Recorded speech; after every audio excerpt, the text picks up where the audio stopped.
When you close your eyes at night, the universe behind your eyelids awakens.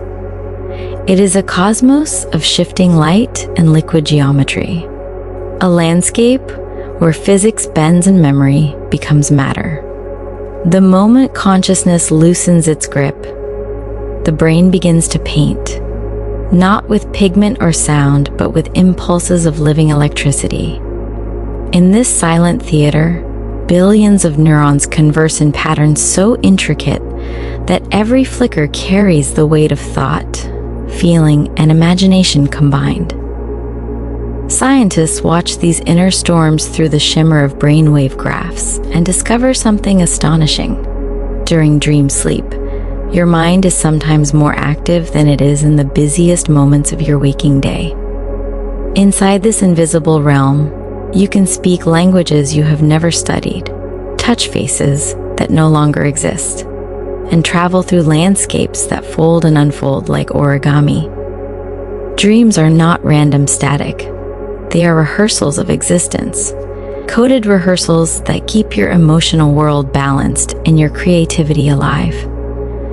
They are living laboratories where the self rebuilds itself in silence. Each night, as your body releases its tension and the rhythm of your breath slows, a remarkable orchestration begins. The muscles relax, the temperature drops, hormones shift into nocturnal balance. Then, as the first cycle of sleep deepens, your brain enters the territory of rapid eye movement, REM. Under closed lids, your eyes dart left and right, scanning an unseen horizon. Electrical waves surge through the cortex like tides. This is the moment when the inner movie starts. What fascinates neuroscientists most is that the limbic system, the emotional core of the brain, blazes with activity while the logical prefrontal cortex rests. The rational gatekeeper sleeps, the dream painter wakes. That is why a cat can speak, a staircase can turn into an ocean, and yet everything feels profoundly right.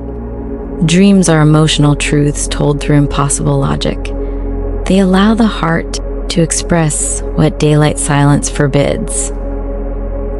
Before we continue deeper, let yourself breathe slowly. Feel how the rhythm of this story flows like a tide through the mind. You are safe, still, and curious. The world outside can wait. Dream researchers call the border between waking and sleeping hypnagogia, a fragile, glittering threshold where imagination and reality overlap.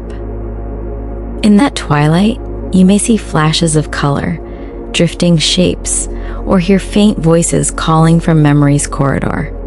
Some of the greatest discoveries in history have risen from that edge, Thomas Edison holding steel balls so that their fall would wake him before he crossed into deep sleep.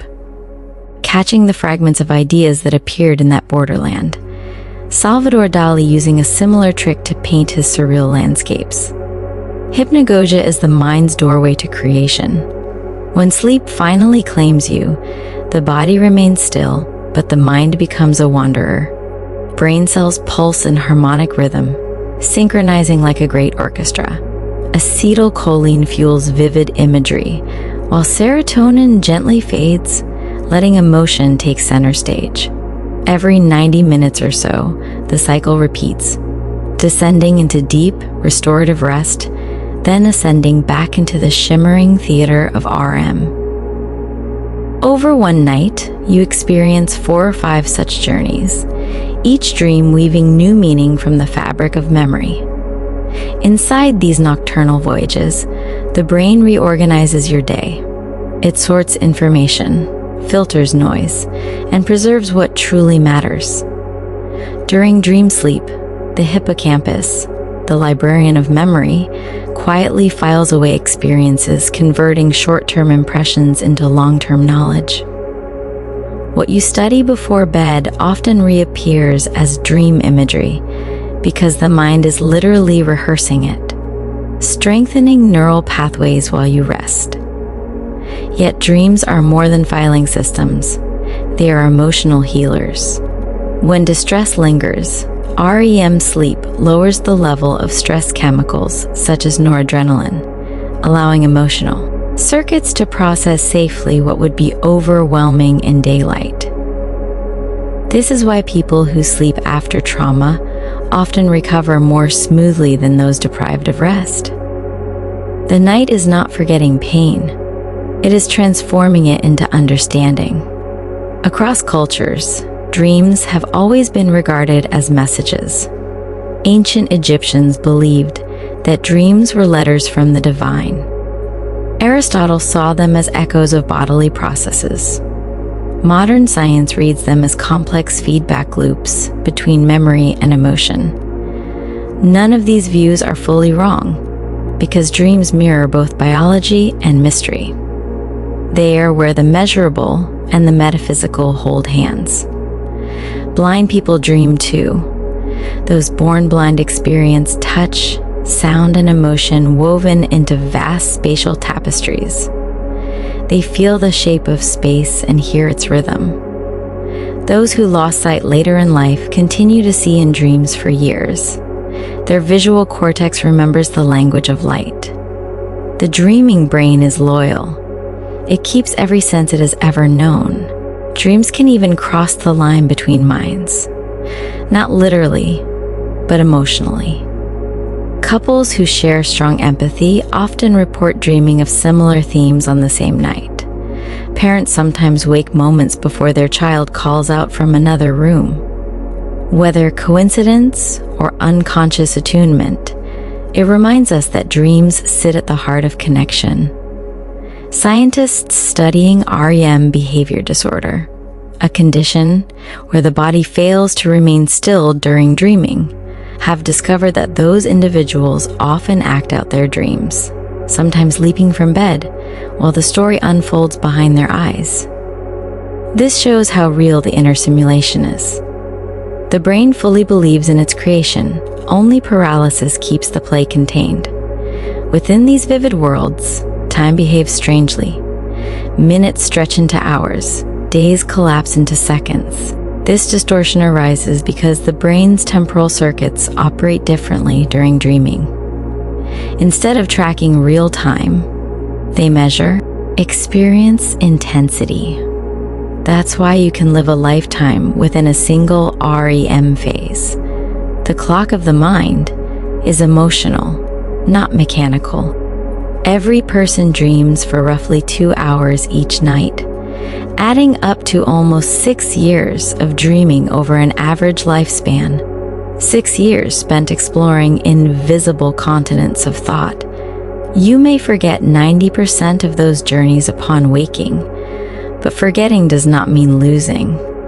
The residue of every dream remains, shaping creativity, empathy, and even decision-making.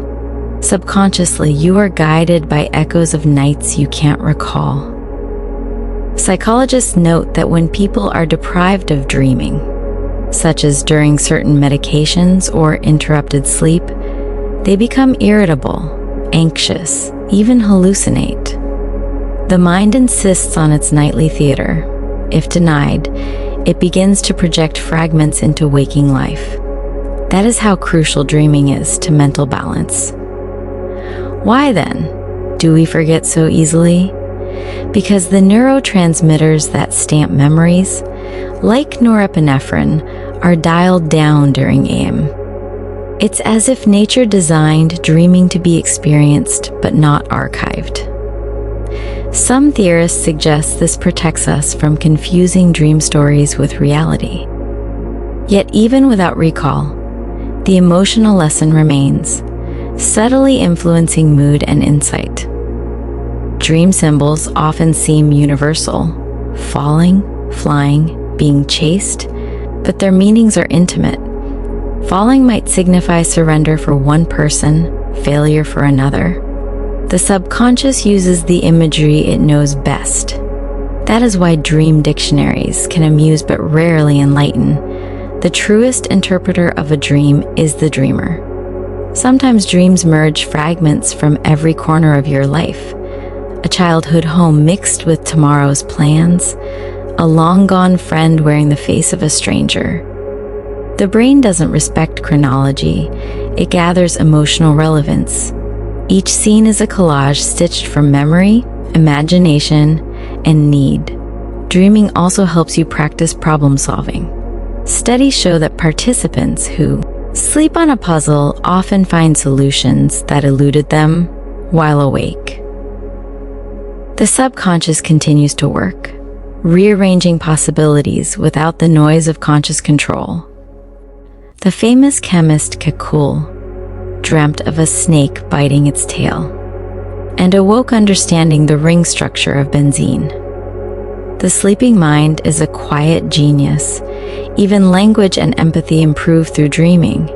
In sleep, the brain rehearses social interactions, refines emotional understanding, and strengthens neural networks related to storytelling and self-awareness. That nightly rehearsal makes you more adaptable, more creative, more humane. Children dream more vividly than adults because their brains are still mapping the world.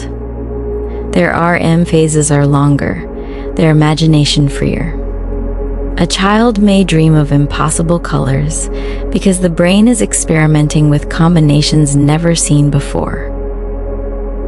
As we age, logic begins to constrain the palette, but the painter never disappears, only softens its strokes. As you consider all this, realize how extraordinary it is that every night, without effort, your brain creates an entire universe, lives within it, and then erases most of the evidence by dawn. The closest comparison is perhaps the ocean tide sculpting sandcastles, only to wash them away so that new shapes can appear. Dreaming is creation without attachment, and yet, fragments do survive, recurring dreams that echo through months or years. Psychologists think they represent unresolved emotions, loops the mind keeps replaying until understanding is reached. When the issue is finally integrated, the dream often fades. In that way, dreams are teachers repeating a lesson until the student learns. Imagine now the millions of brains dreaming at this moment across the planet, each a universe of its own, yet all following similar rhythms of light and dark within. Humanity connected through the quiet pulse of REM, billions of stories blooming simultaneously like nocturnal flowers. Dreams remain one last frontiers of neuroscience. Machines can record brainwaves, but they cannot yet translate the private language of imagery. Every dream is encrypted in neural patterns unique to you. To decode it perfectly, a scientist would need not only technology but also your lifetime of memories, emotions, and experiences, because a dream is written in the alphabet of your soul. And still, researchers move closer. Using fMRI scans and AI models, they have begun to reconstruct rough visual guesses of what people see in dreams, based on the brain's activity. The results are ghostly, blurred, but recognizable, a hint that someday we might replay our own dream cinema. Yet, whether that will enrich or endanger the sanctity of dreaming remains a question of ethics as much as science. Dreams are meant to be ephemeral, intimate whispers between consciousness and the unknown. Perhaps their power lies precisely in their impermanence, in the way they vanish at dawn, leaving only emotion behind. As you absorb these thoughts, the boundaries of the mind continue to widen. The next layers of this journey will explore deeper mysteries, what animals dream, how shared dreaming might occur, and why some people can control the script of their own nocturnal stories. The night is vast, and we have only just opened the first door. Dreaming minds are not unique to humans. Almost every creature that sleeps also dreams in some form. When scientists observed cats during REM sleep, they saw whiskers twitching, paws moving, and ears turning toward invisible sounds. Dogs bark softly or run in their dreams, their legs moving in rhythm with imagined chases. Even reptiles and birds show neural patterns that suggest dreamlike activity. A baby dolphin, always swimming beside its mother to breathe, dreams while half its brain stays awake. The other half rests and wanders through inner seas of memory. This phenomenon, called unihemispheric sleep, shows how evolution adapts dreaming to survival. One hemisphere guards against danger while the other repairs and imagines. The dolphin's dreaming half is filled with social calls, echo maps, and maybe the remembered warmth of sunlight filtering through waves. Dreaming is not luxury, it is life's maintenance code. In laboratory studies, rats trained to run mazes later replay those patterns during REM. Their neurons fire in the same sequence as if running again, except faster, compressed into seconds. This is how learning solidifies. Every creature that remembers must dream in some fashion, for memory itself is a kind of dream replayed consciously. Humans, with their vast imagination, build far more elaborate architectures. Yet the principle remains: to dream is to integrate experience. The mind cannot remain static. It needs to dissolve and reform, to make sense of endless input. Without that nightly renewal, reality would grow rigid, like a story told too many times without editing. Lucid dreaming pushes this renewal further. When a dreamer becomes aware, I am dreaming, a delicate balance forms between observation and participation. The dream does not end, it evolves. The prefrontal cortex flickers awake, granting a spark of control. Some lucid dreamers choose to fly. Others explore their subconscious deliberately, asking questions and receiving answers in symbols. A few even use lucid dreams to practice skills. Musicians playing complex pieces, athletes rehearsing moves, artists refining ideas. Neural imaging confirms that the same motor circuits activate, meaning the practice is real to the brain. Lucidity teaches a profound lesson: awareness can exist in any state. Consciousness is not confined to daylight. It is a flame that continues to burn even when the body sleeps. Some cultures have cultivated lucid dreaming as spiritual training. Tibetan practitioners of dream yoga, for example, view the dream as an opportunity to recognize the illusory nature of existence. By remaining aware in the dream, they aim to carry that awareness into waking life, reducing fear of death and deepening compassion. While science focuses on neural mechanisms, the essence is similar: to explore the mind as a vast, luminous field rather than a cage.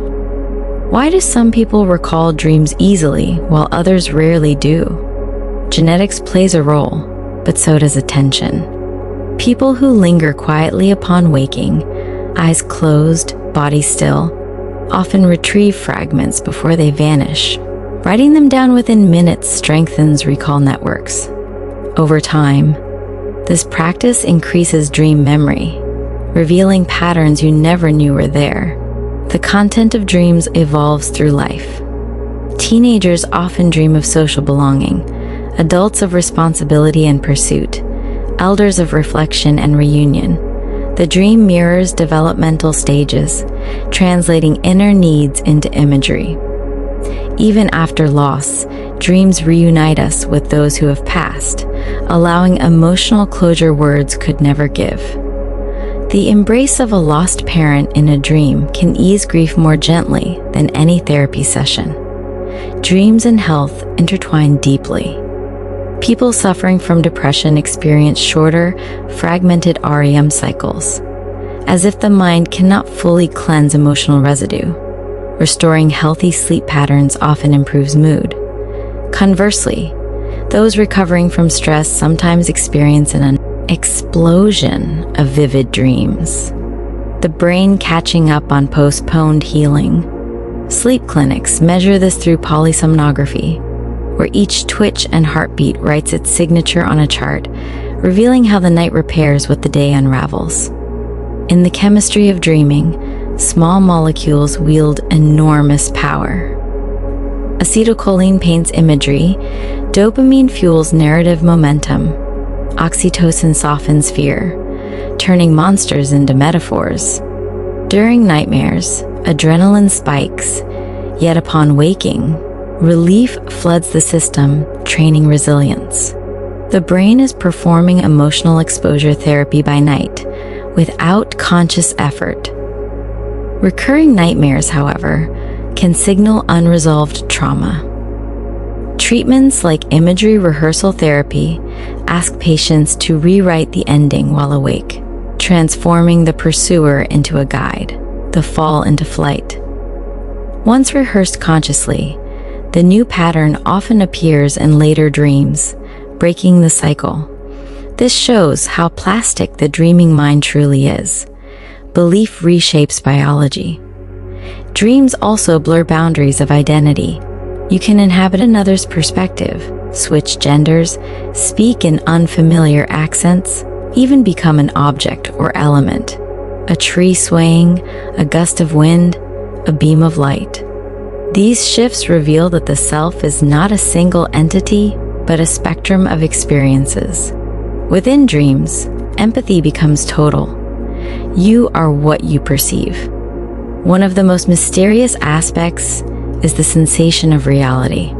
While dreaming, the brain's visual cortex, auditory centers, and sensory maps activate almost identically to wakefulness. The only major difference is reduced input from the outside world. Essentially, dreaming is perception generated from within. That is why it feels so convincingly real. The same hardware runs, only the data source changes. Sometimes the boundary collapses completely. Sleep paralysis occurs when consciousness returns before the body regains movement. The dream imagery can leak into waking awareness, producing vivid hallucinations of presence in the room. Though terrifying, this state is harmless and brief. Understanding its mechanism, paralysis overlapping with wakefulness, often dissolves the fear. Throughout history, humanity has sought meaning in such thresholds. Ancient philosophers debated whether life itself might be a grand dream.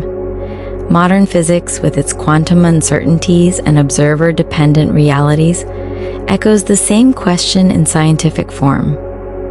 Dreams remind us that perception is creative, that the universe we experience may always be part construction, part revelation. The colors of dreams offer further clues. Some people dream only in shades of gray, others in intense, shifting palettes. Early black and white television viewers reported monochrome dreams more often than those raised on color screens, suggesting that media experiences can alter the visual vocabulary of the subconscious. The brain borrows from what it knows. Sound in dreams is equally fascinating. Music composed entirely within sleep has been remembered and recorded upon waking, melodies that did not exist before. The Beatles' Yesterday, famously, was heard by Paul McCartney in a dream. Entire symphonies have appeared to composers in the night, proving that creativity flows freely when censorship sleeps. Even taste and smell can occur, though rarely. They usually appear when deeply tied to memory. The scent of rain from a childhood garden, the sweetness of a festival dessert, the salt of the sea. Because the olfactory cortex lies close to emotional regions, these sensory echoes feel more nostalgic than any visual image. Dreams sometimes combine the impossible with perfect logic. Walking through walls, breathing underwater, or floating above landscapes. Neurologically, these acts occur because the brain's parietal regions, those that map body boundaries, loosen their structure, allowing imagination to overwrite physical limits. Freedom in dreams is literally the loosening of the body's map. Why do nightmares feel endless? During intense emotion, the brain releases norepinephrine, which sharpens focus but distorts time perception. You seem trapped for hours, though the REM phase may last minutes. Upon waking, the heart races, adrenaline fades, and relief confirms reality. This cycle trains emotional regulation, teaching the body how to recover from fear. Dreams can even influence physical health indirectly. People who maintain healthy sleep schedules show improved immune response, balanced blood sugar, and sharper cognition. These benefits partly stem from the dream cycles that integrate stress and memory, reducing systemic strain. The mind's peace becomes the body's resilience. Shared dreaming, two people recalling the same setting or event, remains controversial. Most overlap results from similar experiences or mutual suggestion, yet rare coincidences, documented in close twins and long-term partners, hint that emotional synchrony might shape parallel dream themes. Whether telepathy or deep empathy, the bond of affection leaves its trace in the night. Cultural context shapes dream interpretation. In Japan, seeing Mount Fuji is a sign of good fortune. In some African traditions, dreaming of rain signifies ancestral blessing. Modern psychology views such patterns as reflections of collective values. Dreams, like language, carry the accent of culture. Technology now edges closer to the dream frontier. Neural researchers train AI to decode sleep imagery from brain activity. The reconstructions are blurry but improving, suggesting that one day we might visualize dream fragments on a screen. Such advances raise ethical questions. Should our most private visions ever be recorded? Dreams are the last refuge of unfiltered selfhood. Perhaps their sacredness lies in remaining unseen. Despite endless study, one mystery endures: why the mind dreams in narrative form. Why not random flashes? The most persuasive theory is that storytelling itself is essential to consciousness. The brain uses narrative to weave meaning from chaos, both awake and asleep. Dreaming keeps the storyteller alive, ensuring continuity of identity across days and years. As morning approaches, REM phases grow longer and more vivid. The final dreams of the night are often the most memorable, coinciding with lighter sleep. In those moments, the brain prepares you for waking, blending dream imagery with external sounds. A bird becomes a flute, sunlight becomes warmth from a lamp. Gradually, the mind merges worlds until the eyelids flutter open. You wake, often unaware that a symphony of electrical, emotional, and molecular transformations has taken place. Yet you carry its results: restored mood, sharpened memory, subtle inspiration. The dream dissolves, but its fingerprints remain on every thought of the coming day.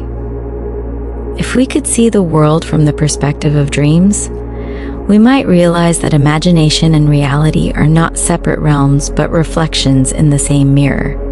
The mind dreams to remind itself that it is limitless. And so, as our exploration of the first domain ends, remember this: every night you are both scientist and poet, traveler and creator, asleep yet profoundly awake within. The universe of dreams continues to unfold, infinite in depth, renewing the soul with each silent voyage. In the next block, we will descend deeper into the architecture of memory, the chemistry of time, and the strange landscapes where consciousness and cosmos touch. For now, let this understanding rest within you, like the last glow before dawn. The mind never stops writing. Even while you rest, it continues to compose the story of who you are, revising every line, correcting the rhythm, and softening the edges of yesterday. Dreaming is one of its most subtle tools for this revision. In the silent theater of sleep, your memories are not merely replayed, they are rearranged into meaning. Each memory you collect in the day is like a single thread. During dreaming, these threads are woven into tapestries that explain to the subconscious what has happened, what matters, and what can be released. In laboratory studies, researchers observe how neurons in the hippocampus refire in the same pattern they use when forming a memory, but with small variations. Those variations are the edits, the reinterpretations that make knowledge more flexible. You awake not as the same person who fell asleep, but as someone whose past has been rewritten into understanding. The chemistry of this process is exquisite. Acetylcholine sharpens images, dopamine infuses them with emotion, cortisol levels drop, allowing the heart to settle.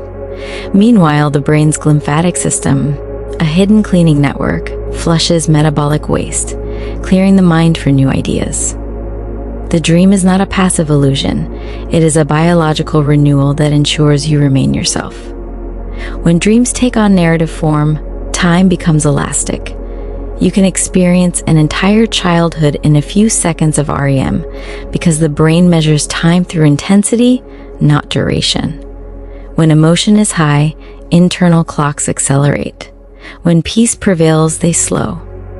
This is why a moment of calm in a dream can feel eternal, while a chase scene can stretch far beyond the limits of physiology. Experiments with lucid dreamers confirm this paradox.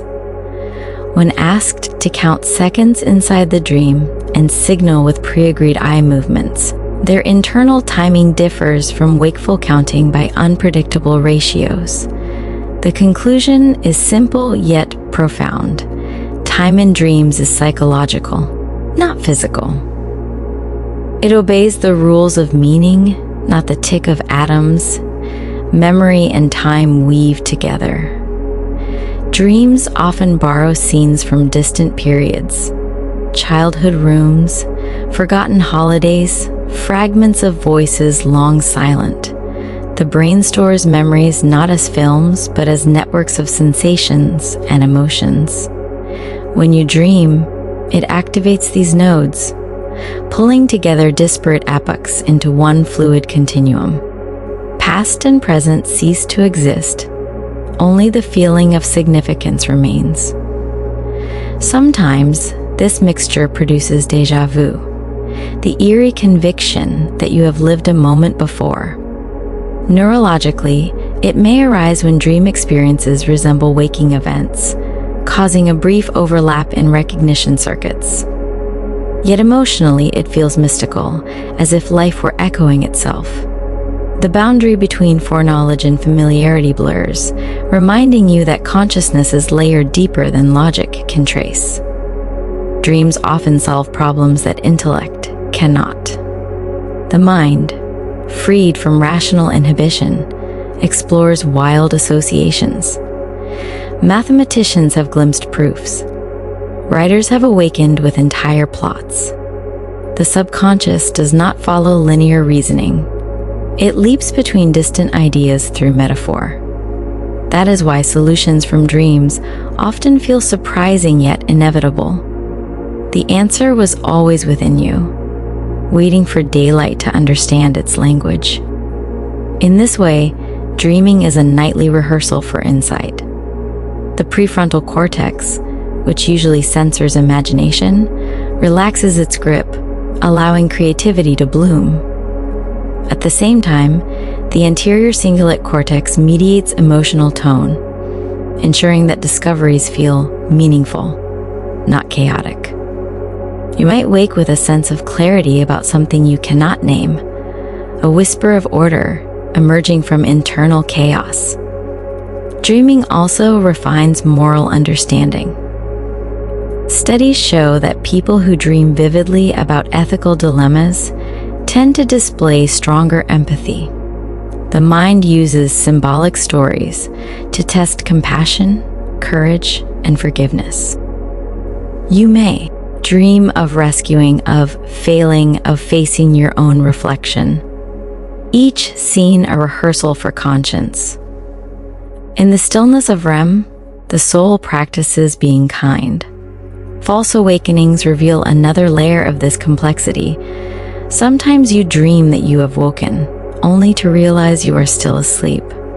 The scene may include your own room, your own bed, even the act of rising. This recursive loop illustrates how adept the brain is at simulating reality. It rebuilds the world from memory so accurately that awareness itself can be deceived. Philosophers find in this phenomenon a metaphor for existence. If you can dream that you have awakened, how sure are you that you are awake now? Such thoughts are not meant to disturb, but to awaken wonder. For even if reality is layered, like dreams within dreams, each layer carries truth appropriate to its level. In sleep, the truth is emotional. In waking life, it is physical. Beyond both lies the timeless awareness that witnesses them. Childhood dreams carry a special purity. Because children's brains have longer REM phases and weaker filters, their dreams overflow with fantasy. Flying, talking animals, endless adventures.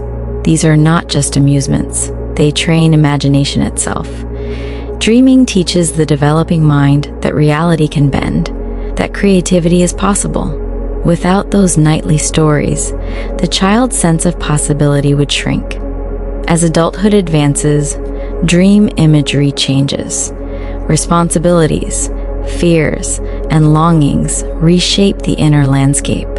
Yet traces of childhood wonder remain, surfacing in moments of nostalgia. The brain never erases its earliest symbols, it merely stores them deeper. That is why smells from youth can instantly trigger entire dreamlike scenes. The olfactory bulb, linked directly to the limbic system, opens secret doors that time cannot lock. Aging alters dreaming again. REM periods shorten, and the tone of dreams often turns reflective. Elderly dreamers report meeting lost loved ones, revisiting early homes, or watching life as if from a distance. Neuroscientists think this is the brain integrating life narrative, creating a final coherence before deep rest. Dreams become autobiographical poems, each night a stanza. Throughout all ages, emotion is the engine of dreams. Imaging studies show that scenes charged with feeling, whether joy or sorrow, produce stronger neural resonance. The amygdala glows brighter than any other structure during REM. The dream is emotion made visible. It translates the unspeakable into story so that healing can occur without words. Nightmares, though painful, serve the same purpose. They allow safe rehearsal of fear. A nightmare's intensity ensures that the nervous system learns recovery. You wake, heart racing, then realize you are safe. Each repetition strengthens resilience. The dream is a controlled burn that prevents wildfire. Sometimes nightmares become messages of imbalance, from stress, medication, or even temperature. When you understand the signal and address its cause, peace returns. The dream has done its work by alerting the conscious self. In that sense, every nightmare carries wisdom disguised as darkness. The relationship between diet and dreaming is subtle yet real. Foods rich in vitamin B6 and tryptophan enhance serotonin pathways, often increasing dream vividness. Heavy meals before bed can fragment REM, while gentle nourishment, warm milk, honey, herbal tea, encourages continuity. Even the body's chemistry of comfort shapes the colors of the inner night. Across centuries, humans have used dreams as medicine. Indigenous healers listened to patients' dreams to diagnose imbalance. Modern therapists use dream recall to explore subconscious conflict. Though terminology differs, both approaches recognize that the dream is a mirror of wholeness. To ignore it is to ignore half of one's being. Recent research suggests that dreaming supports emotional memory specifically.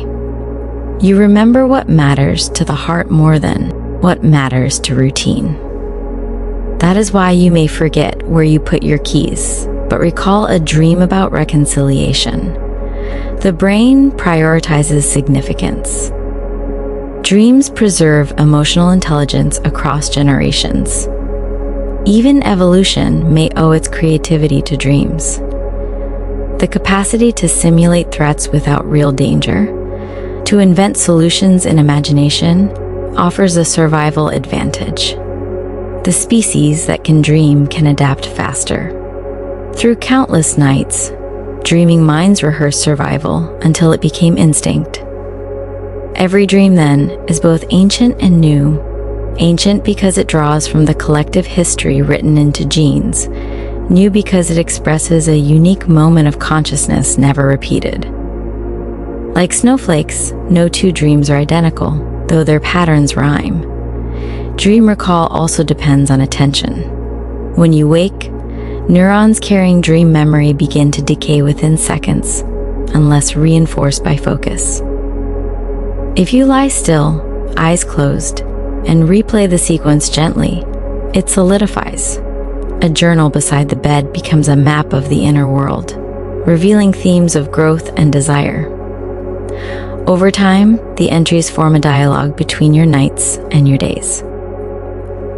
As you reflect on these truths, notice how the mind feels more spacious, as if listening to the explanation itself deepens calm. To learn about dreams is to watch awareness studying its own reflection.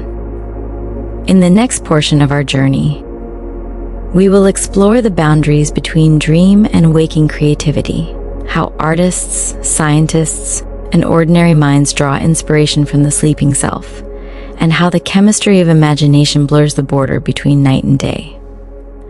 The voyage continues deeper, guided by curiosity and quiet wonder. Dreams are not sealed inside the night. They overflow quietly into waking life. Every flash of intuition, every sudden idea that feels as if it arrived from nowhere, is a ripple from the same ocean. The dreaming brain and the creative brain are twins separated only by sunlight.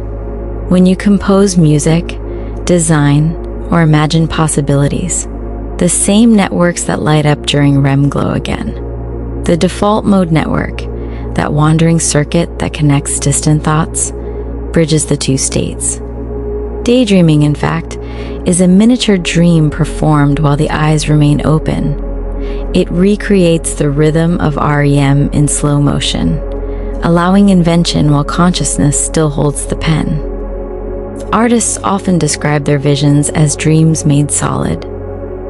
Mary Shelley conceived Frankenstein in a nightmare. Dmitri Mendeleev saw the periodic table arranged before him while asleep. A medical researcher once dreamed of a spiral staircase that revealed the structure of DNA.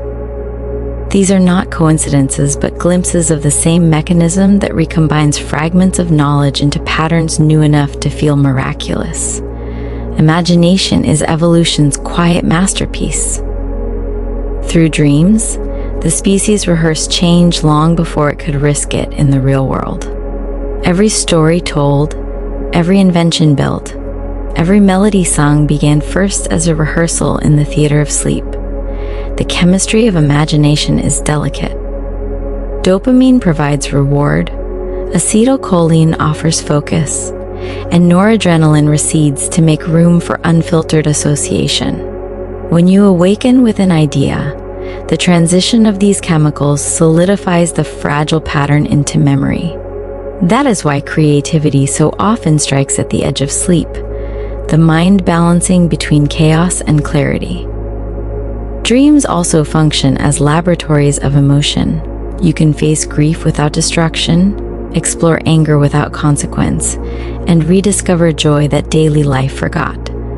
By running these simulations, the brain adjusts emotional expectations, ensuring that waking, Reactions remain balanced. The dream does not deny reality. It trains you to meet it with grace. The boundaries between sleep stages show how dynamic this training is. Deep non-REM sleep repairs the body. REM restores the psyche. Between them lies a liminal layer, where conscious fragments drift through slow waves, carrying insights upward. This crosstalk may explain those moments when solutions appear while you are merely drowsing. The brain exchanging data between night and day. Lucid dreamers sometimes use these intermediate states to send messages outward. In experiments, they have signaled by prearranged eye movements, proving communication is possible even while dreaming. The implication is stunning. Awareness can bridge realms once thought separate. Consciousness is not a light switched on or off, but a spectrum glowing through many shades. As technology advances, scientists attempt to stimulate lucid dreaming through gentle electrical currents applied to the scalp.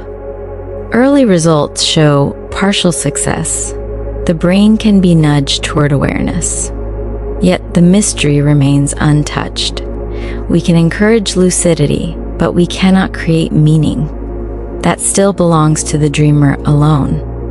Memory consolidation during sleep also shapes personality. Each night, the hippocampus replays emotional experiences, sending them to the neocortex for long-term storage. This transfer determines what becomes wisdom and what fades. Inadequate sleep interrupts the process, leaving emotions unfiled. You awaken irritable not from fatigue alone, but from an overfull archive still waiting to be sorted. Dreams that revisit the same themes, falling, searching, arriving late, mirror unresolved cycles. When the underlying lesson is learned, the theme dissolves naturally. In this way, the subconscious teaches through repetition until comprehension dawns. The lesson is never punitive. It is patient, like a river smoothing stone. Some dream motifs seem shared across humanity: the flight, the fall, the chase, the exam, the lost road. Evolutionary psychology suggests these archetypes arise from universal pressures: freedom, danger, pursuit, competence, orientation. The dream speaks the common language of survival translated into metaphor. The dream world is also a stage for love. Emotional bonds strengthen through imagined interaction. Long-distance partners often report meeting in dreams, feeling comfort that lingers upon waking. Oxytocin released during REM reinforces attachment, even in solitude, reminding us that connection need not depend solely on physical presence. Within the same chemistry lies the root of forgiveness. Dreams frequently bring back those we have wronged or who have wronged us, presenting opportunities for reconciliation beyond words. The subconscious prefers harmony. By resolving tension symbolically, the heart finds space to heal in daylight. When the mind becomes overwhelmed, dreams may fragment, appearing as flashes or static. This is not failure but triage, the psyche protecting itself from overload. Gentle routines, prayer, reflection, gratitude, stillness, restore coherence. Serenity in waking life invites serenity in dreams.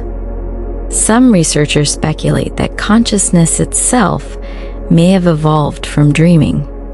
Primitive organisms likely experienced rudimentary rest states, where neural activity produced internal images.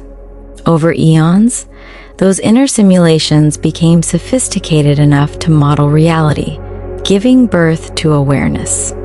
In that sense, every time you dream, you reenact the birth of mind.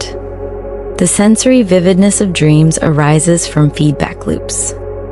Visual signals start deep in the brainstem and loop through the occipital cortex, amplified by limbic emotion. The absence of external input allows imagination to dominate perception. This explains why dream images can shift instantly. One loop closes, another opens. The stage resets in a blink.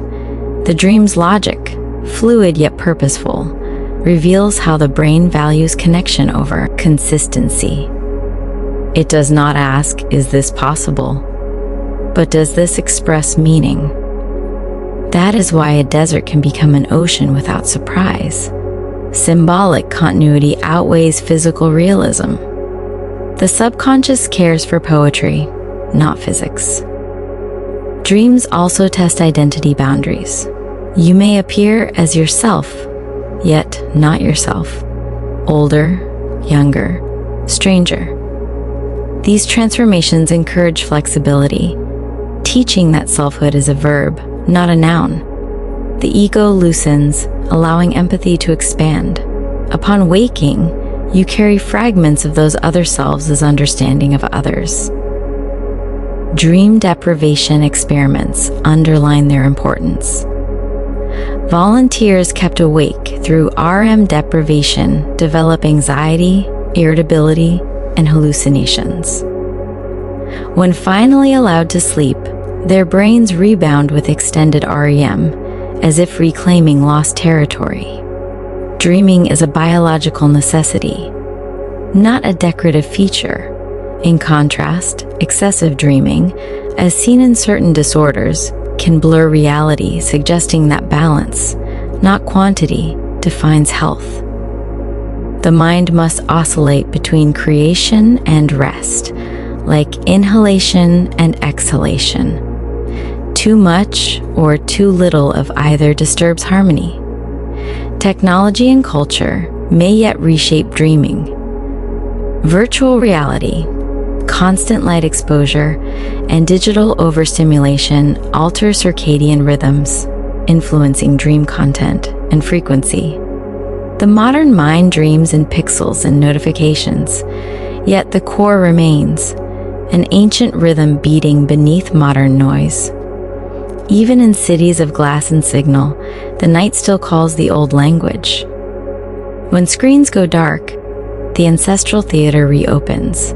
Your brain, billions of years old, performs the same ritual that guided the first mammals under the stars. The continuity is humbling. One could argue that the dream is life distilled, reality simplified to essence. Stripped of possessions, schedules, and gravity, what remains is pure awareness exploring its own terrain. In that distilled world, truth speaks softly, yet unmistakably. As dawn approaches, neurons shift once more. Melatonin fades, cortisol rises, the mind prepares for re-entry. Often the final dream mirrors the transition. Light filtering through curtains, a door opening, footsteps ascending. The subconscious gently signals awakening before the senses confirm it. You stir, half aware that you have traveled far. The dream withdraws like a tide, leaving shells of memory along the shore.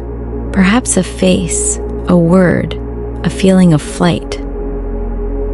They glimmer briefly, then dissolve. Yet their influence persists, subtle but profound. Every dream, no matter how fleeting, contributes to the architecture of self. It polishes empathy, reorganizes memory, and renews imagination. The person who opens their eyes each morning is never identical to the one who closed them. As the second stage of our journey concludes, remember this truth. The dream is not an escape from reality, but its workshop. In sleep, you are the architect of continuity, the caretaker of meaning, and the witness of unseen beauty.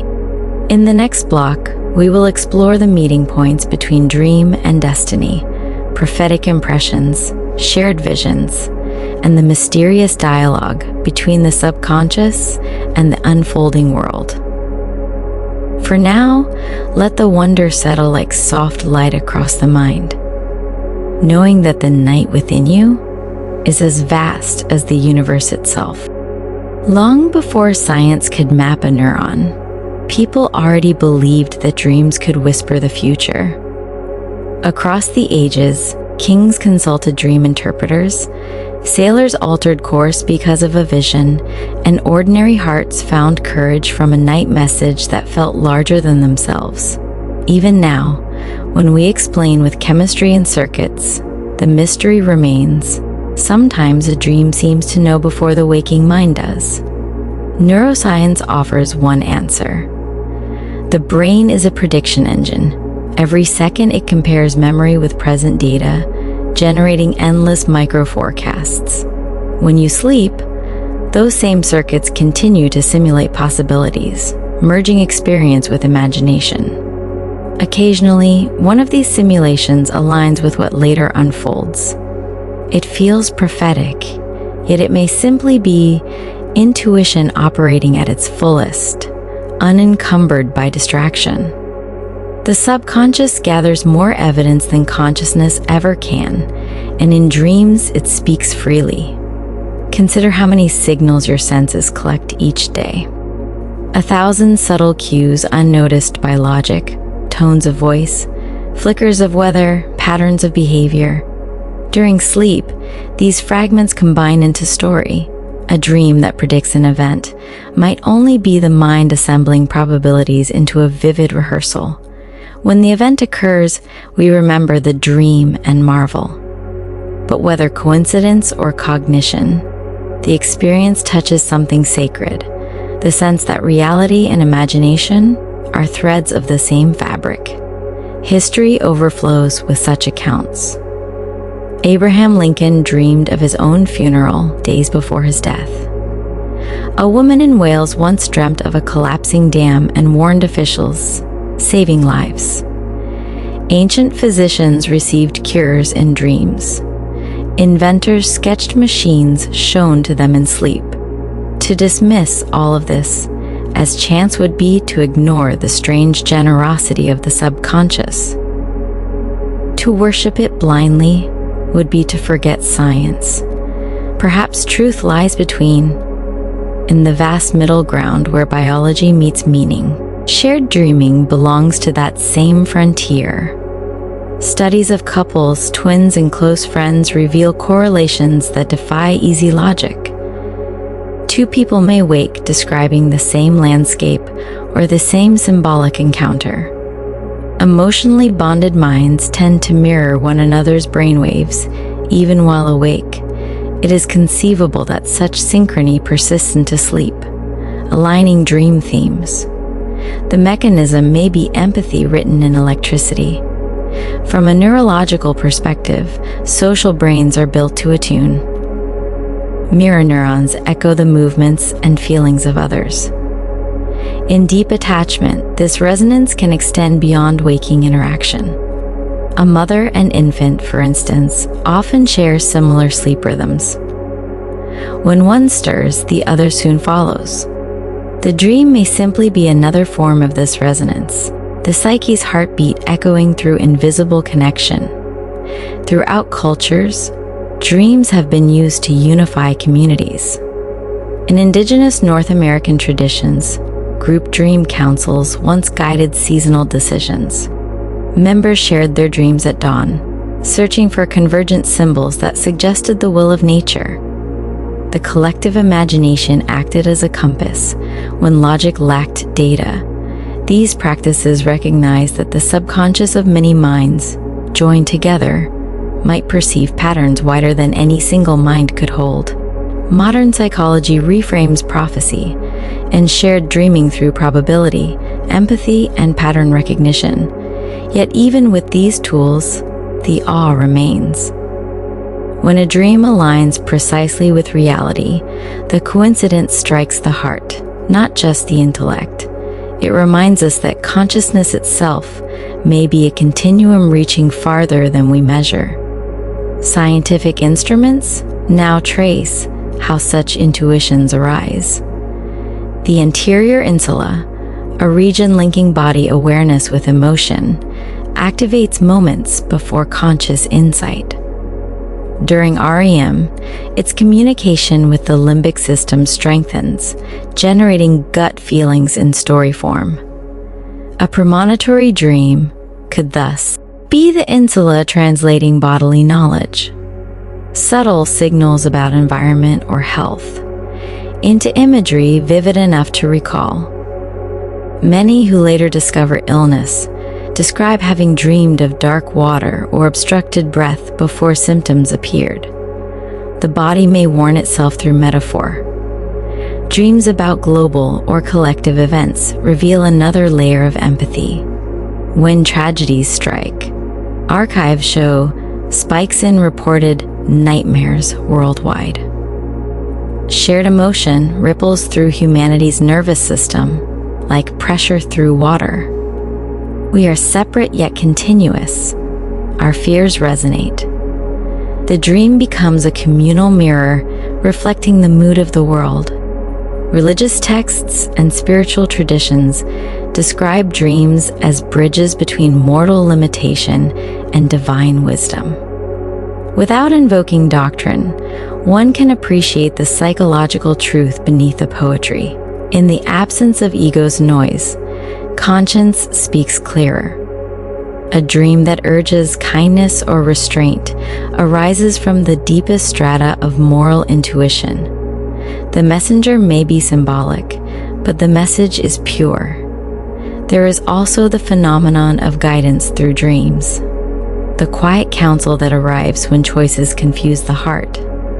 Modern experiments show that the brain continues to weigh dilemmas during sleep. The prefrontal cortex analyses scenarios, while emotional centers evaluate comfort versus unease. The resulting dream dramatizes these tensions. Upon waking, you may feel what is right without recalling the plot. Wisdom survives even when the story fades. Artists often describe similar experiences. A painter dreams of a color that doesn't exist, then spends months chasing it on canvas. A writer sees a scene that becomes the core of a novel. These visions function like compass needles pointing toward hidden creative truths. They are less predictions than invitations, glimpses of potential that reality later fulfills. The sensation of destiny in dreams might stem from this creative dialogue between possibility and choice. Each night, countless future scenarios unfold. The ones aligned with your deepest intent carry the strongest emotion and thus the brightest memory. When you act in harmony with that intent, the corresponding dream appears prophetic. Destiny is revealed not because the future is fixed, but because your inner direction was clear all along. Cognitive scientists propose that dreaming refines these internal models of possibility. In computer terms, sleep performs generative simulation.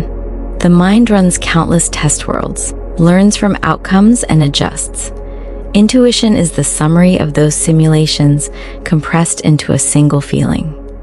To dream of what will happen is simply to feel the result of billions of unconscious calculations. Yet even knowing this, the wonder does not fade, it deepens. For what mechanism could be more miraculous than a brain predicting with art? Prophetic or intuitive dreams also reveal how porous the boundary is between imagination and perception. In waking life, imagination shapes how we interpret stimuli. In sleep, it becomes the entire environment. Both depend on expectation loops. What you anticipate, you partly create. The same principle drives optimism or fear. Change the expectation, and reality itself bends slightly to meet it. Thus, a hopeful dream can become self-fulfilling, steering action toward light. Psychiatrists studying placebo effects find parallel mechanisms. Belief alters neurotransmitters. Hope releases endorphins. Imagery influences immune response. Dreams that convince you of healing or success may trigger real biochemical cascades that support it. The mind's theater writes prescriptions the body obeys. Throughout history, dream incubation, the deliberate seeking of guidance through sleep, has been practiced from Greece to Persia to modern psychology. The ritual is simple. Pose a sincere question before rest, focus gently on it, then surrender. The dream that follows often carries symbolic hints, if not direct answers. Science interprets this as the subconscious reorganizing information around the posed intent. Spiritual minds call it dialogue with the unseen. Either way, the process dignifies uncertainty by meeting it with curiosity instead of fear.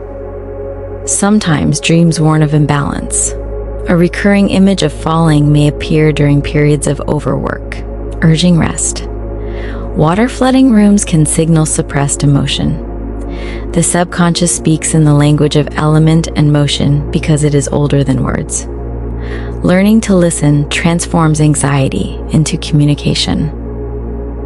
Prophetic accuracy increases when emotion is strong because emotion stamps memory. A trivial dream evaporates, but one charged with awe or dread remains. The next time events echo it, recognition sparks. This emotional tagging is the bridge between feeling and foresight. In recent decades, neuroscientists have mapped how memory reactivation predicts behavioral adaptation. During REM, synaptic connections reorganize, optimizing responses to probable scenarios. In evolutionary terms, this prepares you for what might happen. To dream of danger is rehearsal. To dream of love is rehearsal too. Every possibility is practiced until readiness becomes instinct. As you absorb these reflections, feel how the boundary between science and mystery softens. Each explanation reveals new questions, and that is the essence of wonder. Dreams remain both laboratory and temple, equally precise and sacred. In the next segment, we will continue exploring how collective consciousness shapes dream symbols, how mythology emerges from shared nocturnal imagination, and why the dream may be humanity's oldest language of unity.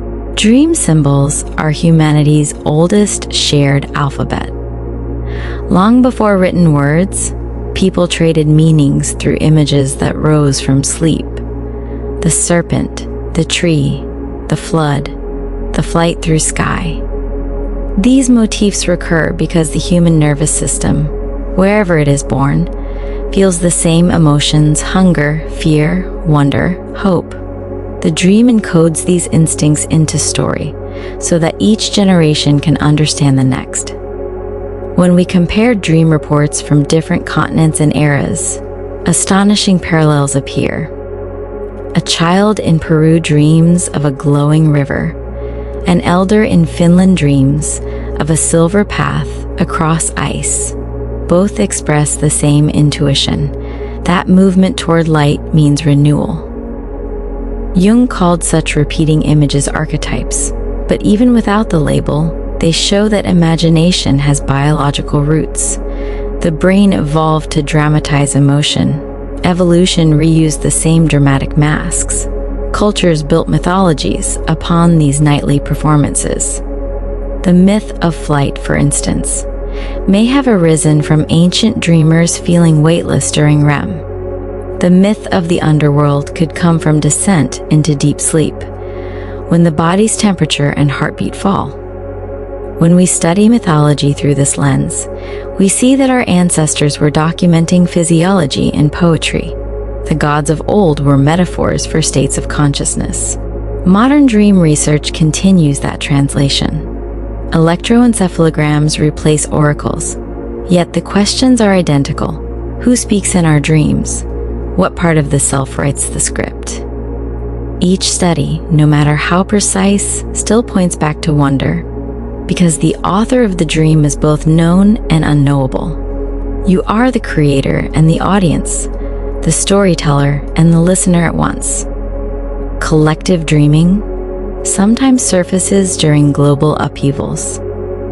After natural disasters, wars, or pandemics, researchers record similar dream themes worldwide: waves, confinement, reunion, rebirth. The collective psyche processes shared emotion just as the individual psyche does. Humanity dreams together to heal together. Technology now lets us study these waves statistically.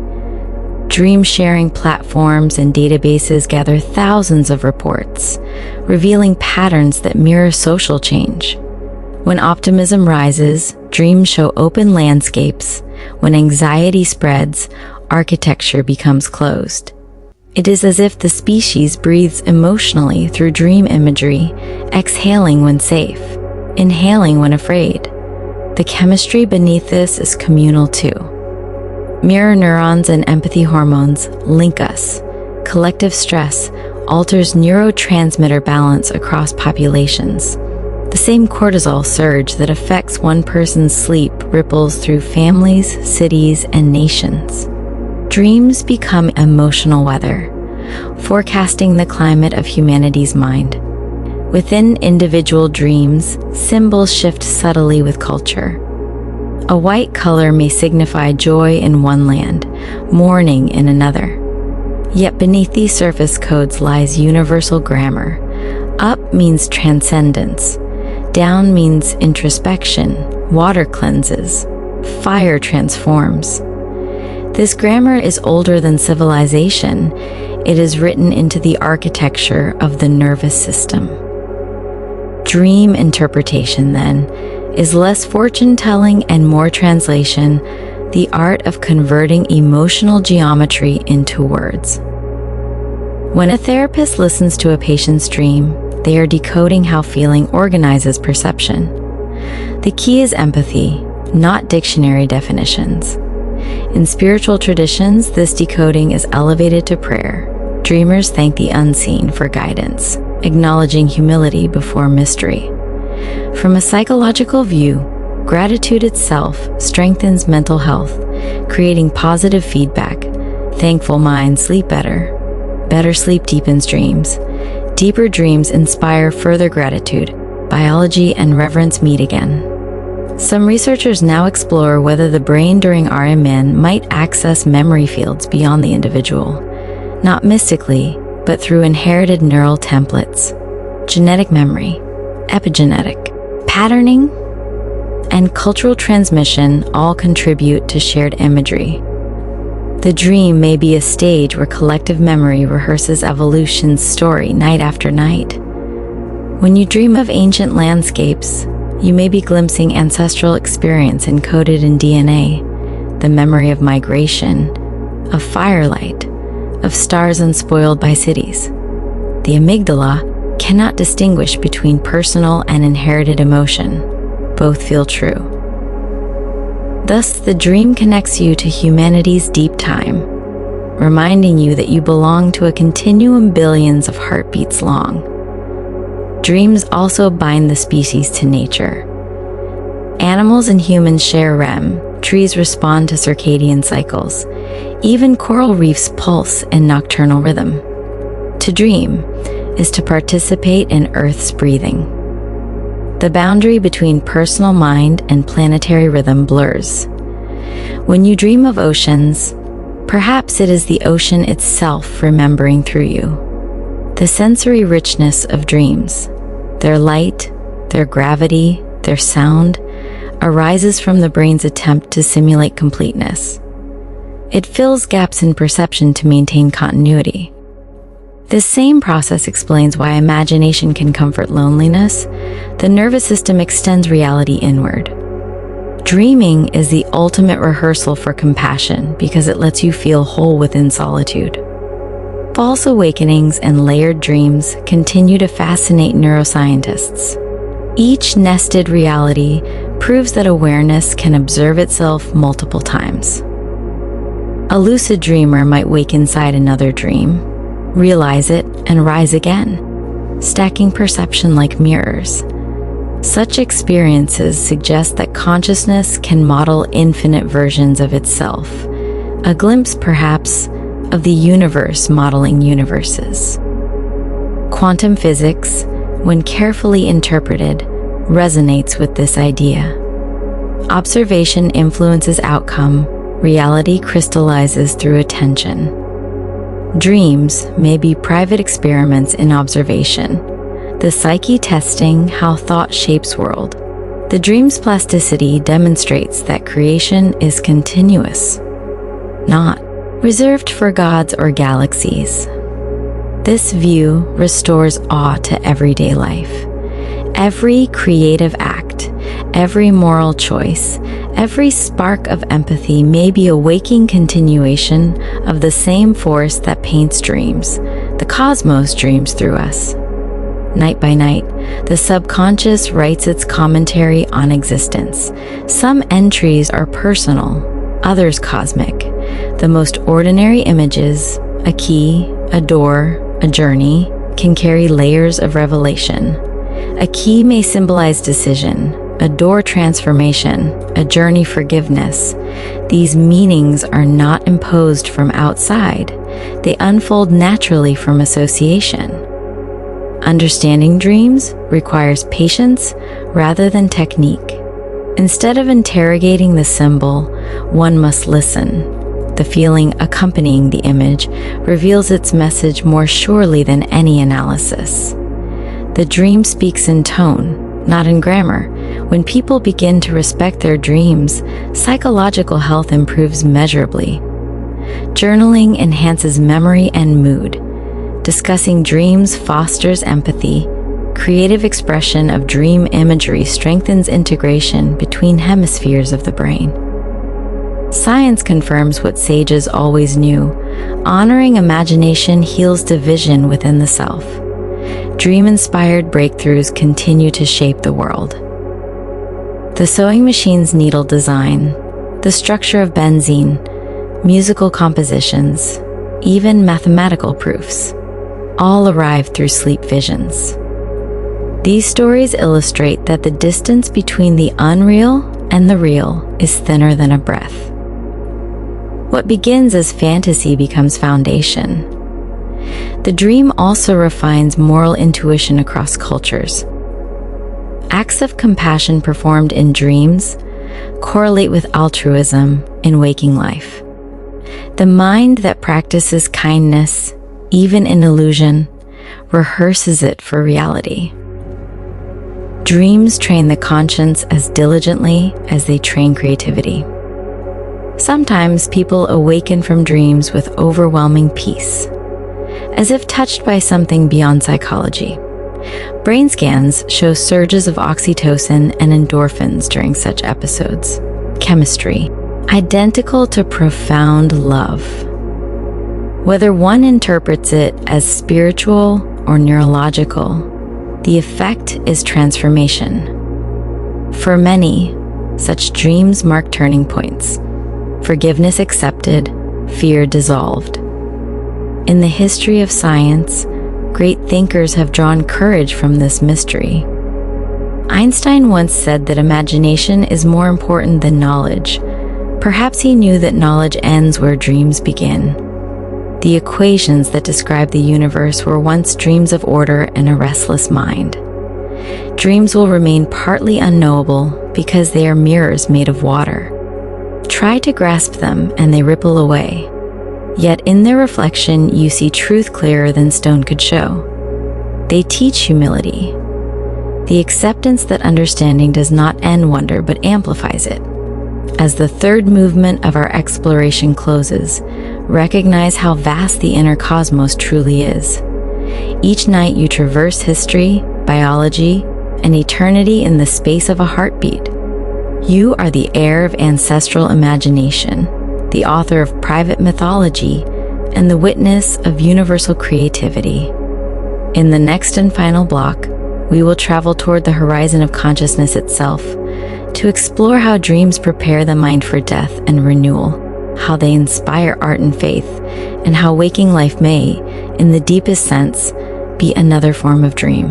Dreams carry us to the borders of consciousness, where endings and beginnings meet in silence. They prepare the mind for every transition, from wake to sleep, from confusion to clarity, from life's noise to its stillness. In the last centuries, scientists have learned to record the heartbeat of this passage, but not its soul. Electrodes can trace REM waves, yet no machine can register awe. When we dream, we rehearse surrender, the art of letting go. Each night, consciousness dissolves into darkness, trusting that dawn will return it. This nightly disappearance is the brain's practice for all transformations, including the final one. To dream is to learn that identity is fluid and that peace lies in release, not in control. In ancient times, sleep was called the little death. Philosophers meant it not as gloom, but as reassurance. If you can return from oblivion every morning, perhaps the larger sleep is only another awakening. Modern neuroscience supports the metaphor. During deep sleep, the sense of I switches off. Regions defining selfhood grow quiet. Yet awareness later reforms seamlessly. The mechanism of rebirth is already coded within you. People near death often describe vivid dreams or visions. Loved ones waiting, landscapes of light, a feeling of infinite familiarity. Whether biological or metaphysical, these experiences ease transition, oxygen deprivation, neurotransmitter surges, or perhaps a glimpse of a wider consciousness. Explanations vary, but the result is the same: serenity. The dream becomes a bridge from form to formlessness. Even in healthy life, dreams perform miniature versions of that release. Night after night, they dissolve accumulated identity so that we can wake renewed. Without that nightly forgetting, the mind would drown in continuity. Memory requires contrast. Rest is the pause that gives meaning to motion. The neuroscience of this renewal is elegant. During synaptic pruning removes redundant connections, strengthening essential ones. Like a gardener trimming overgrown vines, the brain shapes clarity from complexity. Consciousness emerges cleaner, more coherent. You wake not only rested, but reorganized. In dreams, this pruning appears as symbolic death and rebirth, falling, sinking, descending into darkness, and then rising again. These images are not omens, but reflections of cellular housekeeping. Biology and myth speak the same language with different alphabets. Consider the recurring motif of flight. Psychologically, it signals transcendence. Physiologically, it mirrors the liberation of motor neurons during REM paralysis. The body cannot move, yet the brain's motion circuits ignite, producing the feeling of soaring. The soul experiences freedom precisely when the body is still. Dreams about water offer another synthesis. Submersion represents emotional immersion. Emerging represents integration. The ebb and flow of tides echo the oscillation between RMN and non-REM cycles. Every 90 minutes, the mind dives and resurfaces, just as the ocean breathes against the shore. The deeper one studies these patterns, the clearer the harmony appears.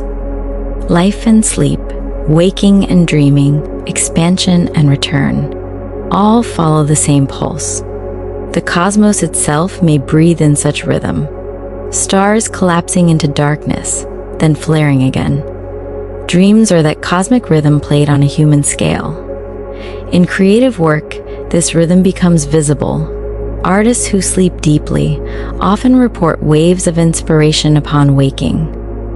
Their brains, cleansed by RM, reconnect distant ideas with new vitality. Scientific creativity follows the same rule. Rest precedes revelation. Einstein napped frequently. He said he found answers, not by force, but by allowing thought to float. The dream is not separate from discovery. It is its soil. Our perception of color, form, and symbol in dreams influences waking imagination. After painting a dream, the artist often recognizes emotions previously unnamed. After composing music heard in sleep, the musician realizes that the melody carried meaning before words. The dream translates feeling into pattern, giving the intellect something it can grasp. Memory, emotion, and imagination thus complete a circuit. Memory provides raw material. Emotion supplies energy. Imagination fuses them into story. The circuit glows brightest when conscious control relaxes, precisely the condition of dreaming. That is why creativity thrives on rest and diminishes with exhaustion. Dreams about meeting loved ones who have passed reveal the same circuitry functioning at a spiritual depth. The hippocampus retrieves stored images. The limbic system overlays them with affection. The prefrontal cortex, subdued, allows acceptance. The experience feels external because emotion is immersive. What matters is not whether the visitor is real, but that the reunion heals. In sleep studies, subjects who report such comforting dreams show reduced stress hormones upon waking. The body registers closure even when reason cannot. The subconscious completes unfinished goodbyes through symbolic embrace. Cultural variations shape the afterlife imagery, but not the emotional essence. Whether it is gardens, light, or ancestral gatherings, the psychological function is the same: reconciliation with continuity. The dream whispers that existence is larger than separation. Lucid dreamers who explore these realms consciously describe meeting aspects of themselves personified as guides. Neuroscience interprets this as dialogue between analytical and intuitive networks. Symbolically, it is the mind's parliament reaching consensus. The guide offers wisdom because it is literally the wiser part of you. As awareness expands through such experiences, fear of loss diminishes. If identity can dissolve and return nightly, it can dissolve and return beyond night. The continuity of consciousness does not depend on uninterrupted self-image, but on the underlying capacity to experience. Dreaming teaches this truth gently, through practice rather than lecture. Physiologically, the boundary between waking and dreaming is thinner than ever believed.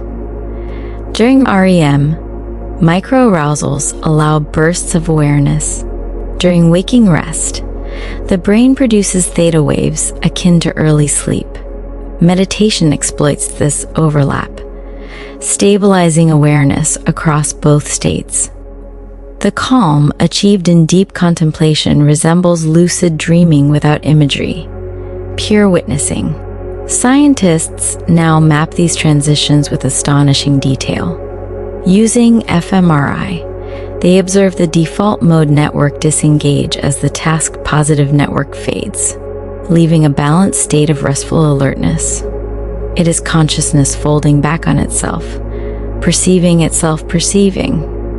Mystics called it the meeting of heaven and earth. Neurologists call it global synchrony. Different languages, same truth. Dreams therefore bridge not only night and day, but science and spirituality. Each validates the other's insight. Structure without meaning is cold. Meaning without structure is blind. Together, they form wholeness. Some psychologists propose that dreaming evolved to maintain this wholeness, to reconcile contradictions too large for daytime logic. By simulating impossible combinations, the brain keeps cognitive flexibility. A universe that dreams through us ensures its own adaptability. Sleep deprivation studies confirm the cost of losing that adaptability. Subjects deprived of REM become rigid in thinking, suspicious, and emotionally volatile. The absence of dreams makes reality brittle. Restored dreaming restores balance, suggesting that imagination is not luxury, but necessity. When society itself loses the capacity to dream, when noise drowns quiet and screens erase darkness, creativity declines, empathy thins, anxiety spreads. To protect dreaming is to protect civilization's renewal. Silence and night are the lungs of culture. Dream researchers emphasize the importance of darkness for melatonin release and circadian rhythm. The simple act of dimming light an hour before sleep improves both rest and mental health. In that darkness, the brain reclaims its ancient theater. The curtain rises and imagination breathes again. As you reflect on this, notice how even knowledge feels tranquil. Understanding the mechanics of dreaming does not make it smaller, it makes the mystery approachable. Like learning the mathematics of music, analysis enhances appreciation. Science is reverence made methodical. In the next and final part of this voyage, we will explore how awakening itself mirrors dreaming, how reality may be another vast mind learning about itself, and how peace arises when we recognize that everything, from star to thought, is part of the same eternal dream. When you awaken each morning, a smaller mystery repeats, the return of awareness from a depth you cannot measure. For a few seconds, the world is blank and radiant. Then, piece by piece, meaning rebuilds itself. The name, the room, the body, the day. Between those first breaths, you stand halfway between dream and reality, a traveler crossing from silence into sound. That crossing is proof that consciousness survives forgetting. If you observe that moment closely, you notice how gentle the transformation is. The breath deepens, light filters through closed lids, a memory of warmth lingers. The brain releases a brief wave of theta rhythm, the same one that glimmers through lucid dreams. You are still partly dreaming, yet already awake. Awareness stretches like dawn across a horizon of thought. Philosophers have long wondered whether awakening is merely another dream whose consistency fools us. The mind, after all, constructs both realms from the same material, perception and expectation. In waking life, sensory organs provide the data. In sleep, memory supplies it. The theater is identical, only the script changes. To awaken, then, is simply to shift focus from inner to outer projection. Modern neuroscience approaches this mystery from another side.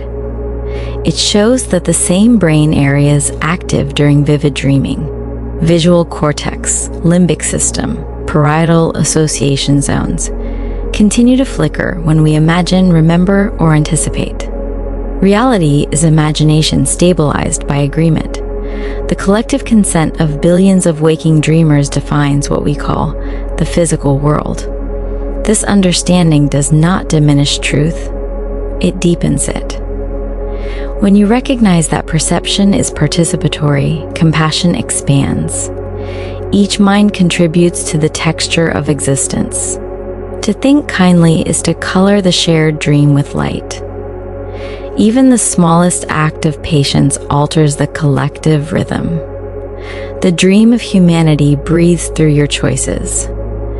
Meditative traditions have always intuited this.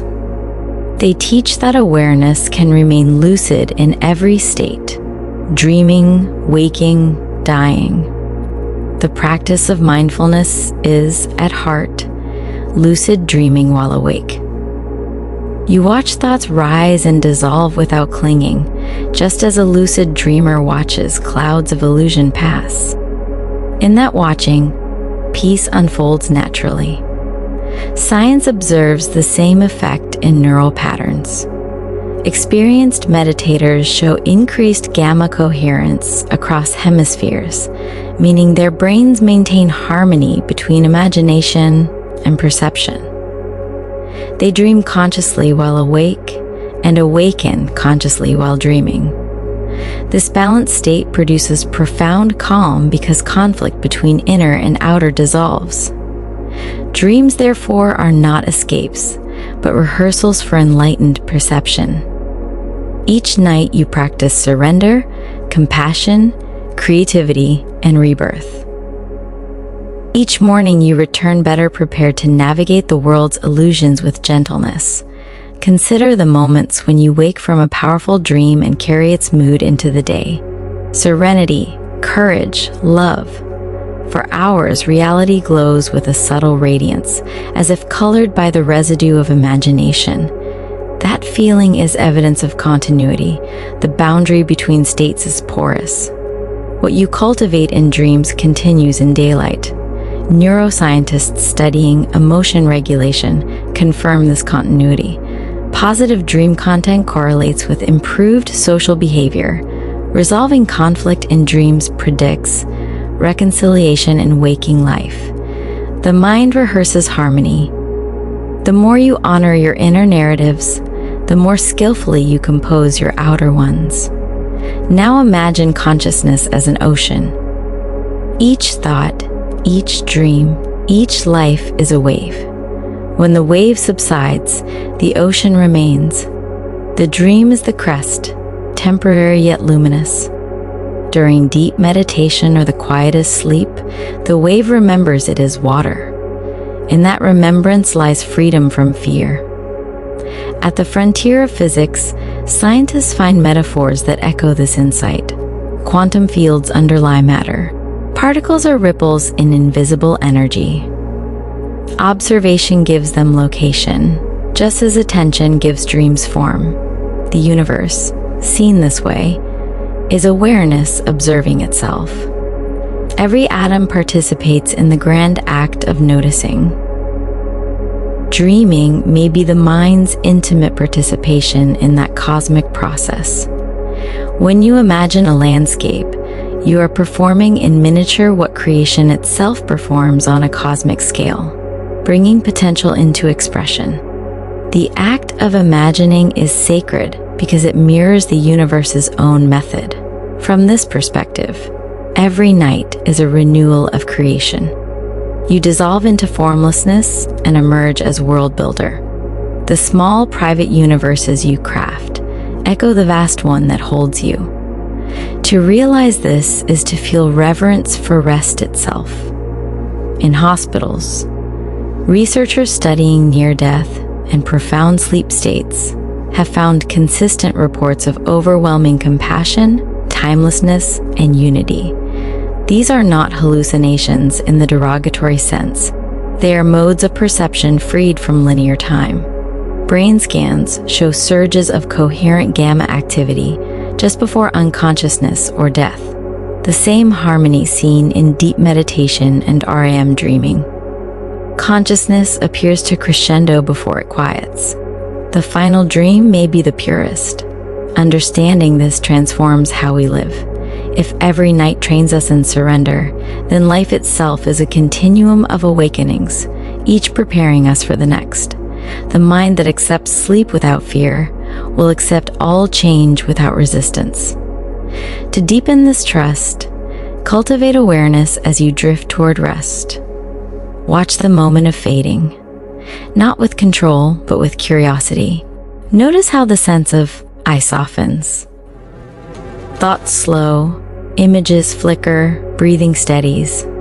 The descent is gentle, nothing is lost. In that watching, you learn that consciousness is indestructible. The body may sleep, yet the witness within remains luminous. This insight, repeated nightly, becomes certainty. It frees you from anxiety and replaces effort with ease. The universe has carried you through countless nights. It will carry you through eternity. Dreams of infinite light, endless flight, or vast silence often occur when the nervous system reaches perfect balance. Oxygen, neurotransmitters, and brain waves align so precisely that perception expands beyond form. What mystics call transcendence may simply be physiology at peace with itself. Yet the experience feels divine because the boundary between inner and outer disappears. Children experience traces of this naturally. Watch an infant fall asleep, the small smile, the half-open eyes seeing invisible playmates. Their brains still swim close to the source, where imagination and reality are one. Adulthood distances us from that simplicity, but dreams return us nightly to innocence. As societies rediscover the importance of sleep, we rediscover wonder. Technology that once conquered night now studies it respectfully, learning that silence and darkness are not voids but fertile fields. The quiet of sleep feeds intelligence more than noise ever could. Your dreams, personal as they seem, contribute to humanity's collective evolution. The solutions, compassion, and creativity, they nurture ripple outward through your actions. One well-rested mind can influence thousands through kindness alone. Rest becomes service, peace becomes power. When you close your eyes tonight, remember this. The dream is not escapism but participation. You join the oldest ceremony of existence, the renewal of awareness through stillness. The stars outside perform the same ritual in their own way, burning, collapsing, shining again. You and they are expressions of one rhythm. As this understanding sinks in, allow calm to bloom. Feel how the thought of dreaming no longer feels separate from the act of breathing. Each inhale draws from the unseen. Each exhale returns light to it. You are both the sleeper and the dream of life itself. In the next movement of this closing journey, we will travel even deeper into the dream of the universe, where galaxies, atoms, and minds follow the same pulse of imagination. We will explore how awareness flows through matter, like wind through leaves, and how peace arises when we finally realize that to be alive is already to dream in harmony with everything. The universe dreams through patterns too vast for the eye to follow. Galaxies swirl like thoughts around invisible centers. Stars are born, shine, fade, and transform, a rhythm uncannily like breathing. From hydrogen to consciousness, the same pulse repeats, moving from silence to form and back again. You are part of that pulse. Your heartbeat is a tiny echo of stellar rhythm. Your sleep, a miniature version of cosmic rest. When we study space, we are peering into the mind of existence itself. Every nebula is an idea made visible. Every orbit a sentence written in gravity. The same laws that govern the drift of galaxies shape the flow of your blood and the timing of your dreams. Nothing is separate. Physics and psychology describe different faces of one mystery, energy becoming aware of itself. Imagine that for a moment. Everything you see, hear, or feel is vibration slowed down into matter, thought condensed into rhythm. When you dream, the process reverses. Matter dissolves back into vibration, and the solid world turns liquid and symbolic. The two realms are not opposites, but partners in a perpetual dance. The waking world hardens imagination. The dream world melts it again so that it can be reshaped. Quantum physics hints at this unity. Particles exist as probabilities until observed. Their behavior changes depending on attention. In dreams, attention alone decides reality. Mountains appear because you look, dissolve when you forget. Consciousness sculpts form by observing it. Perhaps the cosmos does the same on a grander scale, dreaming galaxies into being through its own awareness. Ancient philosophers sensed this truth long before equations confirmed it. They called the universe a living mind, a soul that imagines worlds. Every night, when you close your eyes, you enter that same creative current. You practice the divine art of imagination that keeps existence alive. Without dreamers, reality would grow still. Astrophysicists tell us that most of the universe is invisible. Dark matter, dark energy, unseen but necessary. Dreams are the psychological equivalent of that hidden mass. They hold the shape of our inner cosmos, influencing behavior though we rarely see them. The invisible sustains the visible. Even the chemical elements that compose your brain were forged in stars. The calcium in your bones, the iron in your blood, the oxygen you breathe, all were born in stellar furnaces billions of years ago. When you dream of fire or flight or falling stars, it may be memory older than life itself. You are the universe remembering its own creation through the theater of your mind. This perspective changes how we rest. Sleep ceases to feel like withdrawal and becomes communion. When you drift into dreams, you rejoin the cosmic conversation that began before time. Your breath synchronizes with the slow heartbeat of galaxies. The silence between thoughts mirrors the silence between stars. You belong to that symmetry. Biology quietly confirms this kinship. The same oscillations that govern circadian rhythm, the body's 24-hour cycle, mirror larger cycles in planetary motion. Lunar gravity subtly influences sleep quality. Electromagnetic storms affect dreaming intensity. You are literally connected to the cosmos through invisible threads of rhythm. The sky above and the mind within pulse together. The spiritual language of unity thus finds support in physics. Everything vibrates. Everything interacts. To dream consciously is to feel that interaction from the inside. When you sense warmth in darkness or light expanding behind closed eyes, it is not imagination only. It is the nervous system resonating with universal energy. Awareness is resonance made self-aware. Imagine standing on a shore at night. The waves arrive, shimmer, retreat. Each wave is unique, yet the ocean remains. Likewise, each dream is a ripple across the ocean of consciousness. Some rise high with emotion, others slide quietly under moonlight, but all return to the same depth.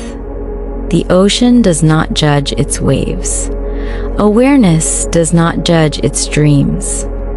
Everything that arises is accepted, transformed, and reabsorbed.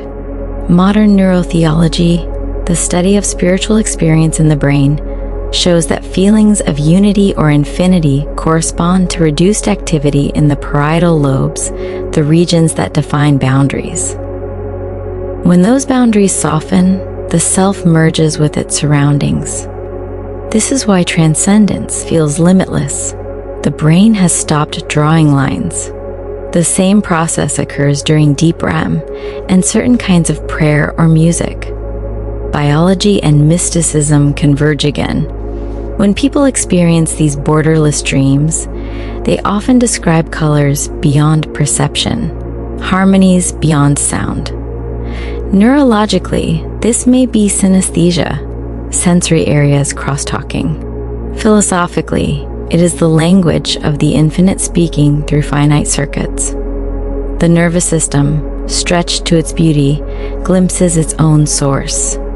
Art born from such visions carries a similar glow. The painter's canvas, the poet's page, the composer's melody, all are remnants of vast dreams condensed into matter. When audiences respond with awe, it is because something in them recognizes its origin. Art is shared dreaming rendered audible. The relationship between creator and listener mirrors that between the dream and the dreamer. A story told becomes a dream shared. Even this voice you hear now, guiding thought toward rest, is part of that continuum. Words transform into vibration, vibration into meaning, meaning into calm. We are dreaming together in language. The deeper the dream, the simpler the truth becomes. Complexity dissolves into rhythm, rhythm into stillness. Beneath every explanation lies quiet acceptance, everything changes, yet nothing is lost. Energy becomes form and returns to energy. Consciousness becomes experience and returns to silence. The pattern is eternal. The fear of endings fades when you understand this. The mind's stories rise and fall like constellations. When a chapter closes, a day, a life, a world, the awareness that witnessed it remains untouched. Death, like sleep, is transition, not annihilation. The universe has rehearsed it endlessly through every sunset, every inhale and exhale. Dreams sometimes prepare us for this recognition through symbolism, corridors leading to light, doors opening into vast gardens, flights beyond horizon. Such images express the mind's trust in continuity. Neuroscience describes them as integration of temporal lobe activity and limbic calm. Spirituality reads them as glimpses of eternity. Both are right in their own tongue. In laboratories measuring near-death experiences, subjects report timelessness identical to dream time. The same chemical messengers, endorphins, serotonin, and DMT, flood the brain, producing peace and vivid imagery. The mechanism is natural, the meaning profound. Consciousness, at the edge of release, gifts itself one final dream of unity before dissolving into it completely. Knowing this changes the quality of ordinary nights. Sleep becomes a sacred rehearsal for peace. Each time you surrender to the pillow, you reaffirm trust in renewal. Each dawn proves resurrection. You live many lives within one. When you recognize the universe as dreamer, gratitude deepens. Gratitude for the breath, the heartbeat, the touch of sheets, the simple miracle of awareness. Gratitude turns existence into prayer without words. It slows thought, calms emotion, and opens perception. The act of thanking aligns your frequencies with the harmony of the world. Now, as you listen, let that gratitude expand quietly. There is nothing to understand, nothing to achieve. Awareness alone is enough. You are the witness of galaxies spinning, of neurons firing, of thoughts rising and falling. You are both the smallest and the greatest, a single cell in the body of infinity. In this realization, the search for meaning relaxes. Purpose reveals itself as participation. You need not conquer or escape the dream. You only need to experience it fully. Every emotion, every rest, every breath contributes to the unfolding whole. This acceptance is the doorway to serenity. When resistance ends, harmony begins. You see that the world is already perfect in its impermanence. The moon wanes to wax again. The tide retreats to return. Rest mirrors these cycles. When you sleep tonight, you are obeying the oldest rhythm in existence, the pulse of creation itself. The journey is nearing its close, but calm deepens instead of ending. The final movement will bring you back to yourself, to the heart of silence where all dreams originate and where peace waits, timeless and complete. There comes a point in every deep rest when time forgets itself. The body lies perfectly still, and yet awareness floats, weightless, like light underwater. You are no longer the one who tries to sleep. You are the space in which sleep happens. Thought slows to the pace of breath, and breath slows to the pace of the stars. The pulse in your wrist becomes an echo of distant rhythm, the heartbeat of the universe itself. At this depth, dreams dissolve into feelings rather than pictures. You sense motion without moving, meaning without words. Science describes this as the transition into the slowest waves of consciousness, delta rhythms rolling gently through the brain. The cells of the body listen to those waves as if to music. They rest, repair, and renew. Each pulse of electricity cleanses fatigue. Each chemical messenger carries calm. The mind becomes clear glass again. Beneath that glass, memory rests. All the fragments gathered through years, faces, voices, laughter, sorrow, sink into stillness. They no longer demand attention, they simply shine, like shells beneath shallow water. This is not forgetting, it is forgiveness. When the mind reaches this silence, even regret loses its sharpness. Biology calls it restoration, the spirit calls it peace. In these moments, awareness no longer distinguishes between inside and outside. The warmth in the chest feels identical to the warmth of the world. You are both observer and landscape, both dreamer and dream. What seemed solid becomes soft. What seemed separate becomes whole. Every inhalation gathers the night. Every exhalation releases it again. Existence breathes through you. People who meditate for many years describe the same state and name it differently. Samadhi, still point, luminous void. Neuroscientists measure synchronized gamma patterns and call it global coherence. Words differ, essence remains. Awareness perfectly balanced, free yet awake. The body sleeps, but consciousness glows like a candle sheltered from wind. If thoughts appear, they arrive as gentle ripples across that candlelight. You need not chase them or extinguish them.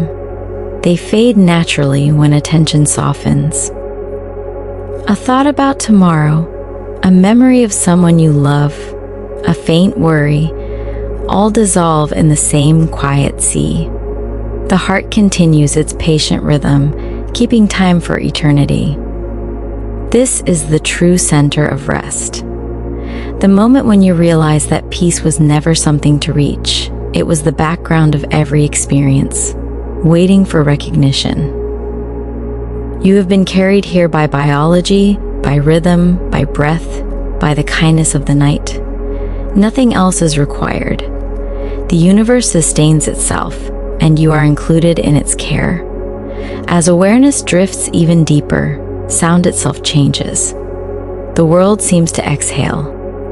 What remains is a hum beneath hearing, the baseline of creation. Physicists call it cosmic background radiation. Mystics call it the sacred tone. Whatever the name, it vibrates in everything, including you. That hum is the memory of the first moment when light was born, still echoing in every atom. To sense it is to know that you belong to the beginning of time. Now, in this infinite hush, feel the comfort of that belonging. The worries of the day no longer find footing. They cannot survive in this gravity of serenity. The body, guided by ancient intelligence, enters perfect alignment. Heart rate slow, blood pressure low, muscles weightless. It knows exactly how to heal. You can trust it completely. Soon, dreams will form again. Not hurried visions, but gentle movements of color and emotion. They will carry you through the remaining hours of night, teaching through beauty rather than effort. Let them. They are the language of peace. Stay in this awareness for as long as you wish. Let silence expand until it becomes everything. Nothing to hold, nothing to lose. Just presence, endless and kind. Beyond the edge of thought, peace unfolds like a horizon without end. The mind, now weightless, drifts through the quiet layers of itself, discovering that silence is not absence, but presence too vast to name. You are floating inside that presence, and everything you have ever been still exists here, transformed, softened, luminous. Dreams begin to move again, not as stories but as tides of feeling. A gentle current of comfort, a faint shimmer of recognition, a pulse that says, "All is well." These are not messages to decode. They are reminders from your deepest intelligence that you are safe inside creation. Each sensation you feel, the slow rhythm of breath, the calm warmth along the chest, the subtle loosening of the face, is the body's way of speaking gratitude. In laboratories, instruments record this state as perfect harmony between the sympathetic and parasympathetic systems. Heart variability becomes balanced, indicating equilibrium. The brain's hemispheres pulse in synchrony. The language of the body is serenity itself. You do not make this happen, you allow it to happen, and nature completes the work. As the mind drifts deeper, it ceases to draw lines between inner and outer space. Perception folds inward like petals closing at dusk. The sense of distance disappears. There is only awareness, soft and steady, aware of being aware. Scientists who measure consciousness sometimes call this meta-awareness. Mystics simply call it awakening within stillness. The words differ, but both point to the same experience, clarity without thought. Imagine the immensity of that clarity. It stretches farther than galaxies, yet fits gently inside the quiet behind your eyes. Every heartbeat sends light through it. Every exhale carries that light outward. You realize that what you call self is not confined to flesh. It is a field of perception vast enough to hold stars and dust alike. In this field, nothing is wasted. Nothing is wrong. The subconscious, relieved of its duty to protect or defend, begins to open archives normally sealed by daylight. Forgotten joys return first. Moments of laughter, fragments of childhood wonder, glimpses of kindness received and given. They rise not to be analyzed, but to remind you that your life, despite its noise, has always been threaded with goodness. When these memories pass, a deeper peace follows, the gratitude of a mind remembering its own innocence. In the same rhythm, the body performs its quiet miracles.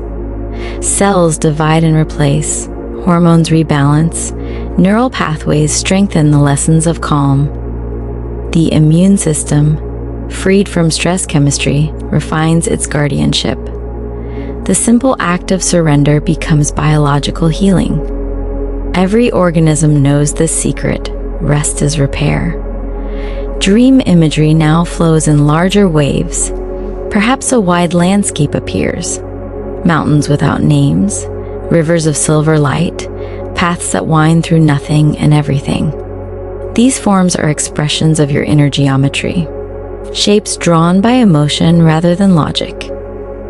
Neuroscience observes that the visual cortex paints them using memory fragments, yet their beauty exceeds memory. They are glimpses of harmony between chaos and order, reminders that even randomness contains design. Time loses direction here. Minutes and hours dissolve into an endless present. The pineal gland releases its steady rhythm of melatonin, instructing the body to remain in darkness, to trust night's guidance. The endocrine system, that quiet orchestra of renewal, follows suit. Chemistry and spirit play in unison.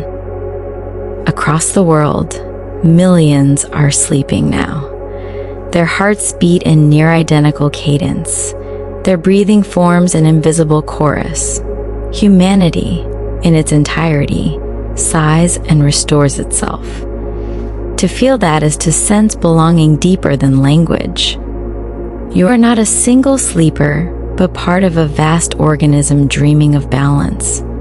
Sometimes, in this collective rhythm, you may feel a surge of warmth for no reason, a silent wave of tenderness moving through your chest. Physiologists call it parasympathetic release, poets call it love. Both are true. It is the nervous system remembering connection. Inside that connection, forgiveness happens effortlessly. All the tensions carried through years of striving and misunderstanding begin to loosen. Faces of those you have known pass through memory, like gentle clouds. No resentment remains, only quiet appreciation that they too were part of learning.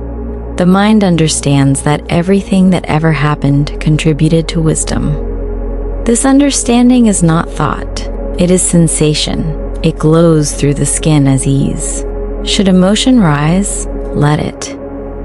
Tears shed in sleep are the body's way of watering new peace. Behind each tear, chemistry of renewal flows. Eventually, even the sense of personal healing becomes unnecessary. You forget that you ever needed it. You rest as presence itself, beyond need, beyond story. What remains is the purity of being alive in this instant, unmeasured, unjudged, undefended. Scientists observing subjects in profound rest notice brainwave amplitudes that resemble tidal graphs. The resemblance is fitting. Consciousness is an ocean, and you are its calm surface. Beneath, unseen currents carry knowledge accumulated across lifetimes. Above, infinite space mirrors that depth. The boundary between sea and sky is illusion. They are one continuum reflecting each other. Stay here as long as you wish. Nothing demands that you move. Even breathing has become nearly silent, a whisper of continuity. Thought flickers like distant lightning on a horizon too far to disturb. Every sensation that remains, heartbeat, breath, subtle weight, serves only to remind you that awareness and habits matter to experience joy. If tomorrow appears in imagination, greet it kindly and let it drift away. It is only another form of dream awaiting its turn. Tonight belongs to stillness. You are safe within it. You are timeless within it. You are the witness and the wonder at once. In the next part, this calm will deepen further, carrying awareness into the very core of rest, where consciousness itself becomes the dreamer of peace. There is a depth of stillness beneath even silence itself. As you drift there, you feel no separation between the breath you draw and the space that receives it. Awareness widens until it becomes the entire horizon of experience. It does not push or pull, it simply shines. This is not something to achieve, but something to notice. The quiet that has been here since before you were born, the calm that will remain long after dreams have faded. Scientists once believed that the sleeping mind switched off. Now they know it hums with exquisite precision, retuning every system. During these deepest waves, the brain's energy use drops by almost half, yet certain networks glow as if guarding the flame of identity. They keep continuity alive, while the rest of the body dissolves into renewal. You are being cared for by your own biology, a design so ancient and intelligent that it needs no supervision. The subconscious uses this time to weave emotions into memory. Every joy, every sorrow, every surprise finds its proper place in the grand library of the self. The clutter of the day is filed away, leaving the shelves of awareness clean. That is why, after profound sleep, thought feels lighter and vision sharper. The librarian of the mind has finished its work. Dream fragments flow through this process like gentle messengers.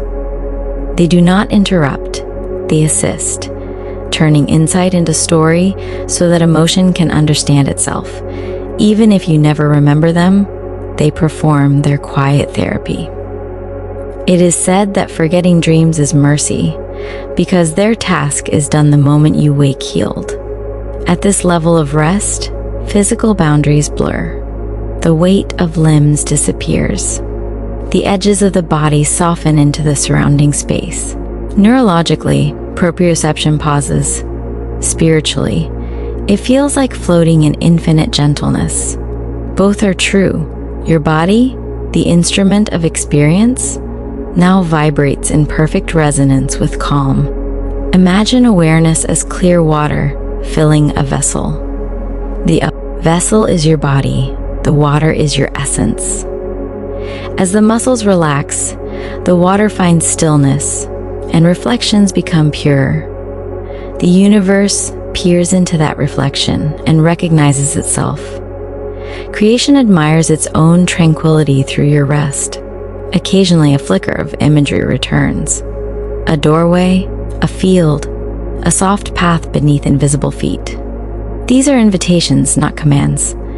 If they appear, follow them loosely, the way a feather follows the breeze. They will lead you toward scenes that represent understanding. Open skies for freedom, gentle rain for cleansing, reunion for love fulfilled. The subconscious speaks in symbols because language would disturb this peace. The immune system, meanwhile, writes its own music.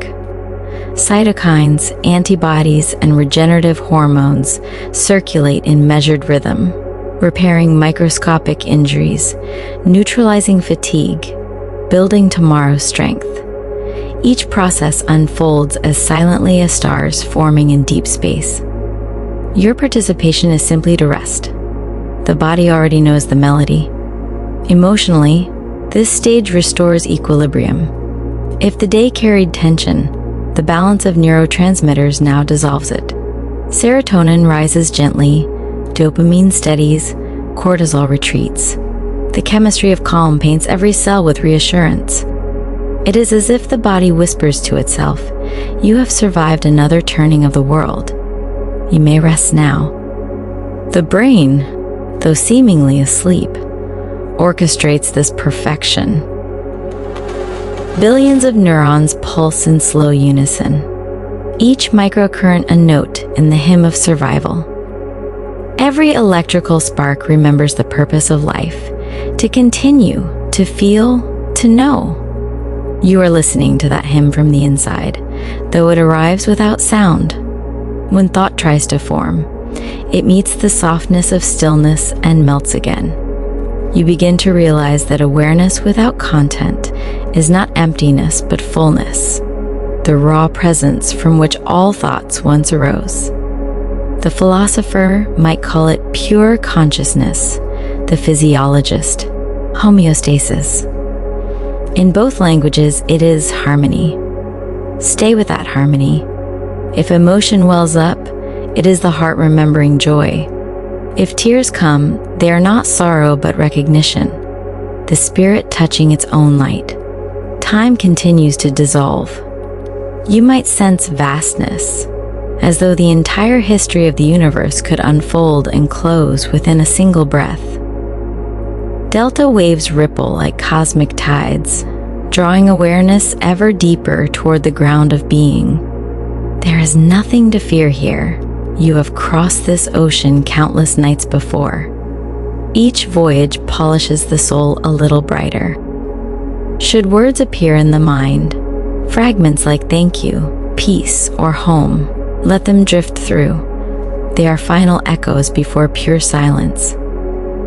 Gratitude itself becomes a lullaby, repeating softly until meaning fades and only vibration remains. This is the sanctuary hidden in every human life, a place beyond effort where being is enough. Here, even sleep becomes secondary. Awareness rests in itself. The mind that reaches such depth carries its peace into every tomorrow. Decisions become clear, reactions gentle, compassion spontaneous. The world may change, but its noise cannot unsettle the quiet you now embody. Remain in this awareness as long as it welcomes you. There is no boundary, no door, no clock. Only the infinite stillness of existence cradling itself. Soon we will enter the final passages of this journey, the realm where rest becomes radiance and silence becomes love without limit. As the journey continues, stillness becomes luminous. Awareness, resting in its own depth, begins to glow from within, not with light the eyes can see, but with clarity the heart can feel. It is the quiet radiance of existence recognizing itself. Every breath now feels infinite in both directions, a tide flowing through eternity. Scientists observing the deepest stages of rest sometimes speak of slow oscillations, waves that rise and fall less than once per second. In that slowness, neurons act together as if they were a single vast cell, sharing the same impulse of life. You can sense that unity now. Every heartbeat, every thought, every molecule participates in the same rhythm. You are not resting inside the universe. The universe is resting as you. This is the point where dreams become purely energetic. Shapes and stories dissolve. Only color and movement remain. Psychologists call this hypnagogic drift. Poets might call it the soul painting in light. Whatever the name, it is harmless and healing. The mind experiments with creation without consequence, reminding itself of freedom. The wisdom of nature hides inside this play. Everything that lives oscillates between form and rest, stars between fusion and collapse, oceans between tide and calm, hearts between contraction and release. When you surrender to sleep, you are performing the same ceremony that keeps galaxies alive. To rest is to agree with the laws of the cosmos. In this agreement, there is profound trust. Nothing in the body resists, nothing in the mind argues. The nervous system, sensing safety, opens every gate it once guarded. Blood vessels widen, digestion resumes its rhythm. The immune cells patrol with gentle precision. The entire organism works like a single, compassionate being devoted to your renewal. Somewhere deep within this harmony, awareness begins to perceive subtle beauty that words cannot hold. It may appear as warmth that spreads through the chest, or as spaciousness that feels like love. Biochemically, it is oxytocin and endorphins. Spiritually, it is grace. Both descriptions meet in the same feeling, the certainty that you belong completely. Let that certainty settle through every layer of memory. See how it rewrites old stories. Moments once heavy with fear now dissolve into understanding. The mind edits its past, replacing pain with perspective. This is the therapy of sleep, rewriting the narrative of self until every chapter ends in compassion. If, in the quiet distance of awareness, images arise, vast skies, endless water, radiant paths, let them unfold without commentary. They are metaphors your own consciousness uses to describe peace. Each vision fades the moment it is understood, leaving behind the same clear calm. Neuroscience measures this harmony as perfect coherence between heart rhythm and brain waves, a phenomenon called entrainment. Spiritual language would call it alignment between mind and soul. Again, both are true. The heart becomes the metronome of serenity. The brain follows, and the rest of the body sings along in resonance. Here, even the faint noise of the world outside loses relevance. The senses, usually turned outward, now turn inward, tasting stillness itself. You hear silence not as emptiness, but as fullness. You feel gravity not as weight, but as gentle embrace. Everything that once seemed ordinary reveals itself as sacred. The philosopher might say, this is the moment when being recognizes itself as universal. The physicist might say coherence minimizes entropy. The dreamer need only rest and smile. Names do not matter. Experience alone is truth. If emotion moves through you, wonder, tenderness, gratitude, it is the signature of awareness realizing its own perfection. Let those feelings expand until they fill the space once occupied by thought. They do not demand action. They are the reward of simply being. Soon the boundary between meditation and sleep disappears. Awareness glides effortlessly into the fabric of dreaming, carrying with it the light of understanding. Dreams born from this state will be gentle, spacious, and kind. They will speak in languages of color and motion, offering reassurance rather than challenge. Each dream is a lesson in peace. One may teach acceptance through the image of flowing water. Another, renewal through the sight of dawn. You may not remember them, but their message will remain in your chemistry and in your mood when you wake. The subconscious never wastes a dream. Time continues to expand until it means nothing. You are both ancient and newborn. Each cell in your body vibrates with the memory of every star that ever lived. That vibration hums beneath perception, steady, endless, familiar. Stay here. There is nowhere else. The universe is not outside you. It unfolds within, wave after wave, until all directions become one. The journey is nearly complete. In the next and final part, we will drift into the deepest silence, the place beyond dreaming, where rest becomes pure awareness, and the night itself falls asleep within you. There is a silence so vast that even dreams rest within it. You are arriving there now. The mind, soothed by endless rhythm, stops reaching outward and begins to glow inwardly.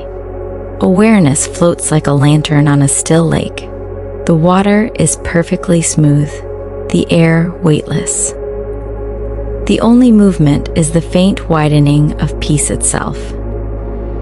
Everything that once felt distant gathers close in this calm. The body, the breath, the thoughts, the memories, all blend into one quiet pulse. You can no longer tell where one ends and the next begins, and you realize that separation was only ever a habit of the waking world. Here, in this depth, everything touches everything. Science describes the sleeping brain as a network of synchronized patterns, waves of electricity flowing from one region to another in elegant cadence. But beyond the data, there is something that numbers cannot reach, the felt sense that those waves are not just signals but hymns, sung by existence to remind itself of harmony. You are hearing that hymn from the inside. As you drift deeper, the notion of I begins to dissolve. What remains is awareness itself, clear, patient, endless. It does not think, it does not judge, it simply witnesses. For a moment you understand that this is what you have always been, the witness of all stories, untouched by their rise and fall. Even your name, your history, your dreams are reflections moving across its surface. In laboratories, where consciousness is studied, monitors display slow oscillations, but researchers often remark on the serenity that seems to fill the room. They sense it even without instruments. Perhaps that serenity is what you feel now, the universal baseline of being, the background music of creation. Let the thought settle that you are safe inside this immensity. The heartbeat you hear is the heartbeat of the world. The breath moving through you is the same breath that moves through forests, oceans, and clouds. Every exhale releases the tension of centuries. Every inhale gathers the calm of eternity. Here, forgiveness is effortless. You no longer evaluate the past or anticipate the future. Everything is already included within this acceptance. The scientist might call it the cessation of the default mode network, where self-referential thought subsides. The mystic calls it surrender. Both point to the same truth. When the chatter of identity falls silent, love fills the space it leaves behind. The chemistry of that love can be measured. Endorphins blooming like soft light through the bloodstream. oxytocin spreading its comfort, heart rhythm aligning with the pace of peace. Yet behind the chemistry lies something unmeasurable, the gentle intelligence that keeps galaxies turning and seasons returning. You are made of that intelligence. It knows exactly how to heal you. Dreams that rise from this depth carry a quality beyond imagery. They are not scenes but sensations, warmth, expansion, compassion. In ancient texts, they were called clear dreams, the state where the dreamer is both sleeping and awake, seeing through the fabric of illusion. Modern psychology calls it integration. Whatever the term, the effect is the same, wholeness without effort. Imagine now that awareness expands beyond the edges of the body, moving outward until it meets no boundary. You feel yourself extending through walls, through landscapes, through stars. Distance becomes meaningless. Every atom that ever existed vibrates within you. The smallest grain of dust contains the entire sky. This perception may sound mystical, yet physics whispers similar truths. The quantum field is continuous. Particles are localized ripples in a single ocean of energy. To know this experientially is to feel belonging deeper than language. You are not in the universe. You are the universe noticing itself. At this level of stillness, even breath becomes optional. It continues by itself, unobserved, perfect. You do not need to guide it. The body knows how to breathe, how to sleep, how to live. Life itself performs these miracles every second, and you are simply the witness of their grace. Memories pass like comets across the mind's sky, bright, brief, leaving trails of tenderness. You bless them without holding. Every goodbye, every success, every loss reveals its true purpose, to bring you here, to this peace beyond contrast. You understand now that joy and sorrow were both teachers pointing to the same home. In this understanding, gratitude blooms spontaneously. It begins as a warmth behind the sternum, then spreads outward until it fills the entire field of awareness. You feel grateful for breath, for time, for the quiet rhythm of existence itself. Gratitude turns out to be the natural fragrance of consciousness when it rests. Stay with that fragrance. Let it dissolve even the last notion of effort. You do not have to let go. Letting go is happening already. The wave returns to the ocean whether or not it tries.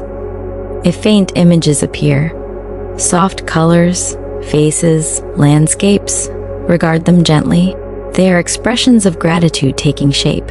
A smile here, a sunrise there, a door opening into light. They are blessings rather than instructions. Let them pass like clouds across a serene sky. Soon the deepest part of the night will arrive, the hour when the planet itself seems to hold its breath. Farmers have known it, monks have prayed within it, scientists have measured it. The pre-dawn dip, when temperature lowers, when the Earth's electromagnetic field softens. Nature's own delta wave. You will be resting inside that rhythm, synchronized with the heartbeat of the world. Here, awareness and sleep intertwine perfectly. Consciousness does not vanish. It folds into silence, remaining luminous beneath the surface. The self that will wake in the morning is being written now, line by line, in waves of neural poetry. Each oscillation a word, each pause a punctuation mark of peace. There is no need to seek meaning anymore. Meaning shines through everything.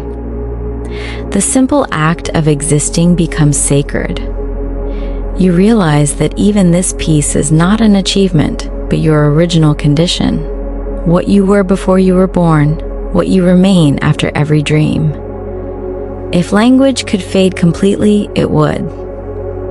The story has reached its still point, but words continue, softly, like ripples after a bell, to accompany you into the last layer of rest. You are not falling asleep, you are falling into yourself. And that self is infinite, calm, eternal. The universe exhales, and you become that breath. Soon we will reach the final hush, where narration ends and only awareness remains, the silence that began everything and will cradle you through the rest of the night. The silence deepens until even awareness feels like light resting on water. There are no edges now. Every particle of the universe seems to pause in gentle agreement, as if creation itself were listening with you. At this depth, the brain's rhythms are slower than thought can follow. Delta waves rise and fall like breaths taken by eternity.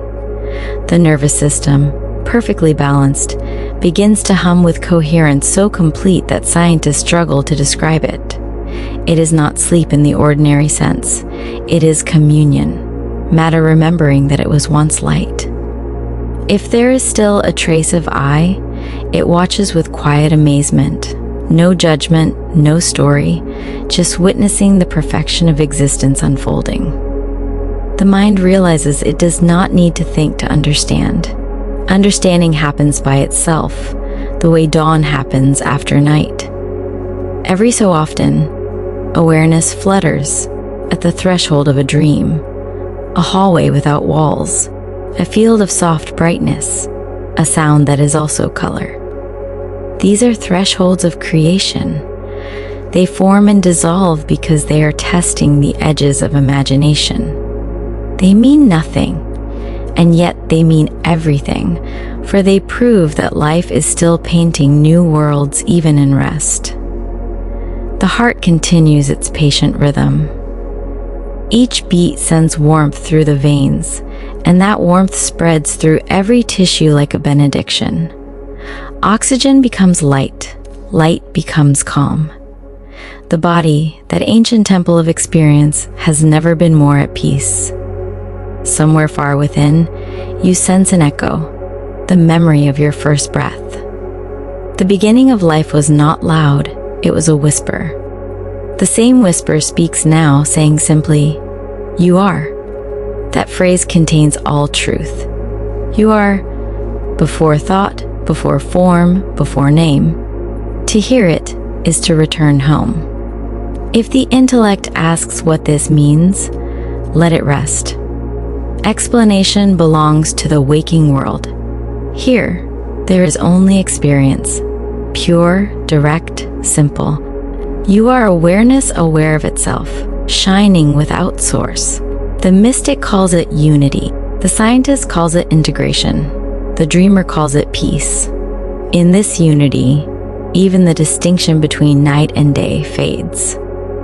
The stars are still out there, burning, but they feel as close as the pulse beneath your skin.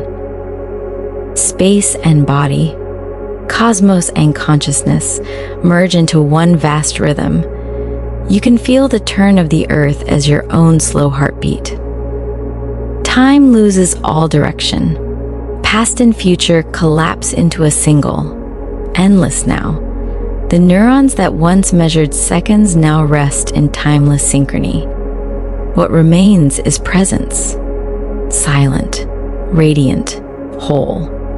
If a thought arises about tomorrow, it feels like a feather landing on the ocean. Instantly absorbed, instantly forgiven. Nothing disturbs the surface. This is how serenity protects itself, not by resisting, but by being so vast that nothing can disturb it. At this depth, love becomes identical to existence. It is no longer emotion or desire, but the simple recognition that everything supports everything. The stars give light, the plants give breath, the heart gives rhythm, awareness gives meaning. Each gesture completes the other. Let that love surround you. Let it weave through every layer of being until even your atoms hum with it. The chemistry of the universe is affection. You are made of that affection. You have always been its expression. And now, as the story folds into silence, imagine awareness expanding one last time. Not outward, but inward, infinitely inward, into the very core of stillness.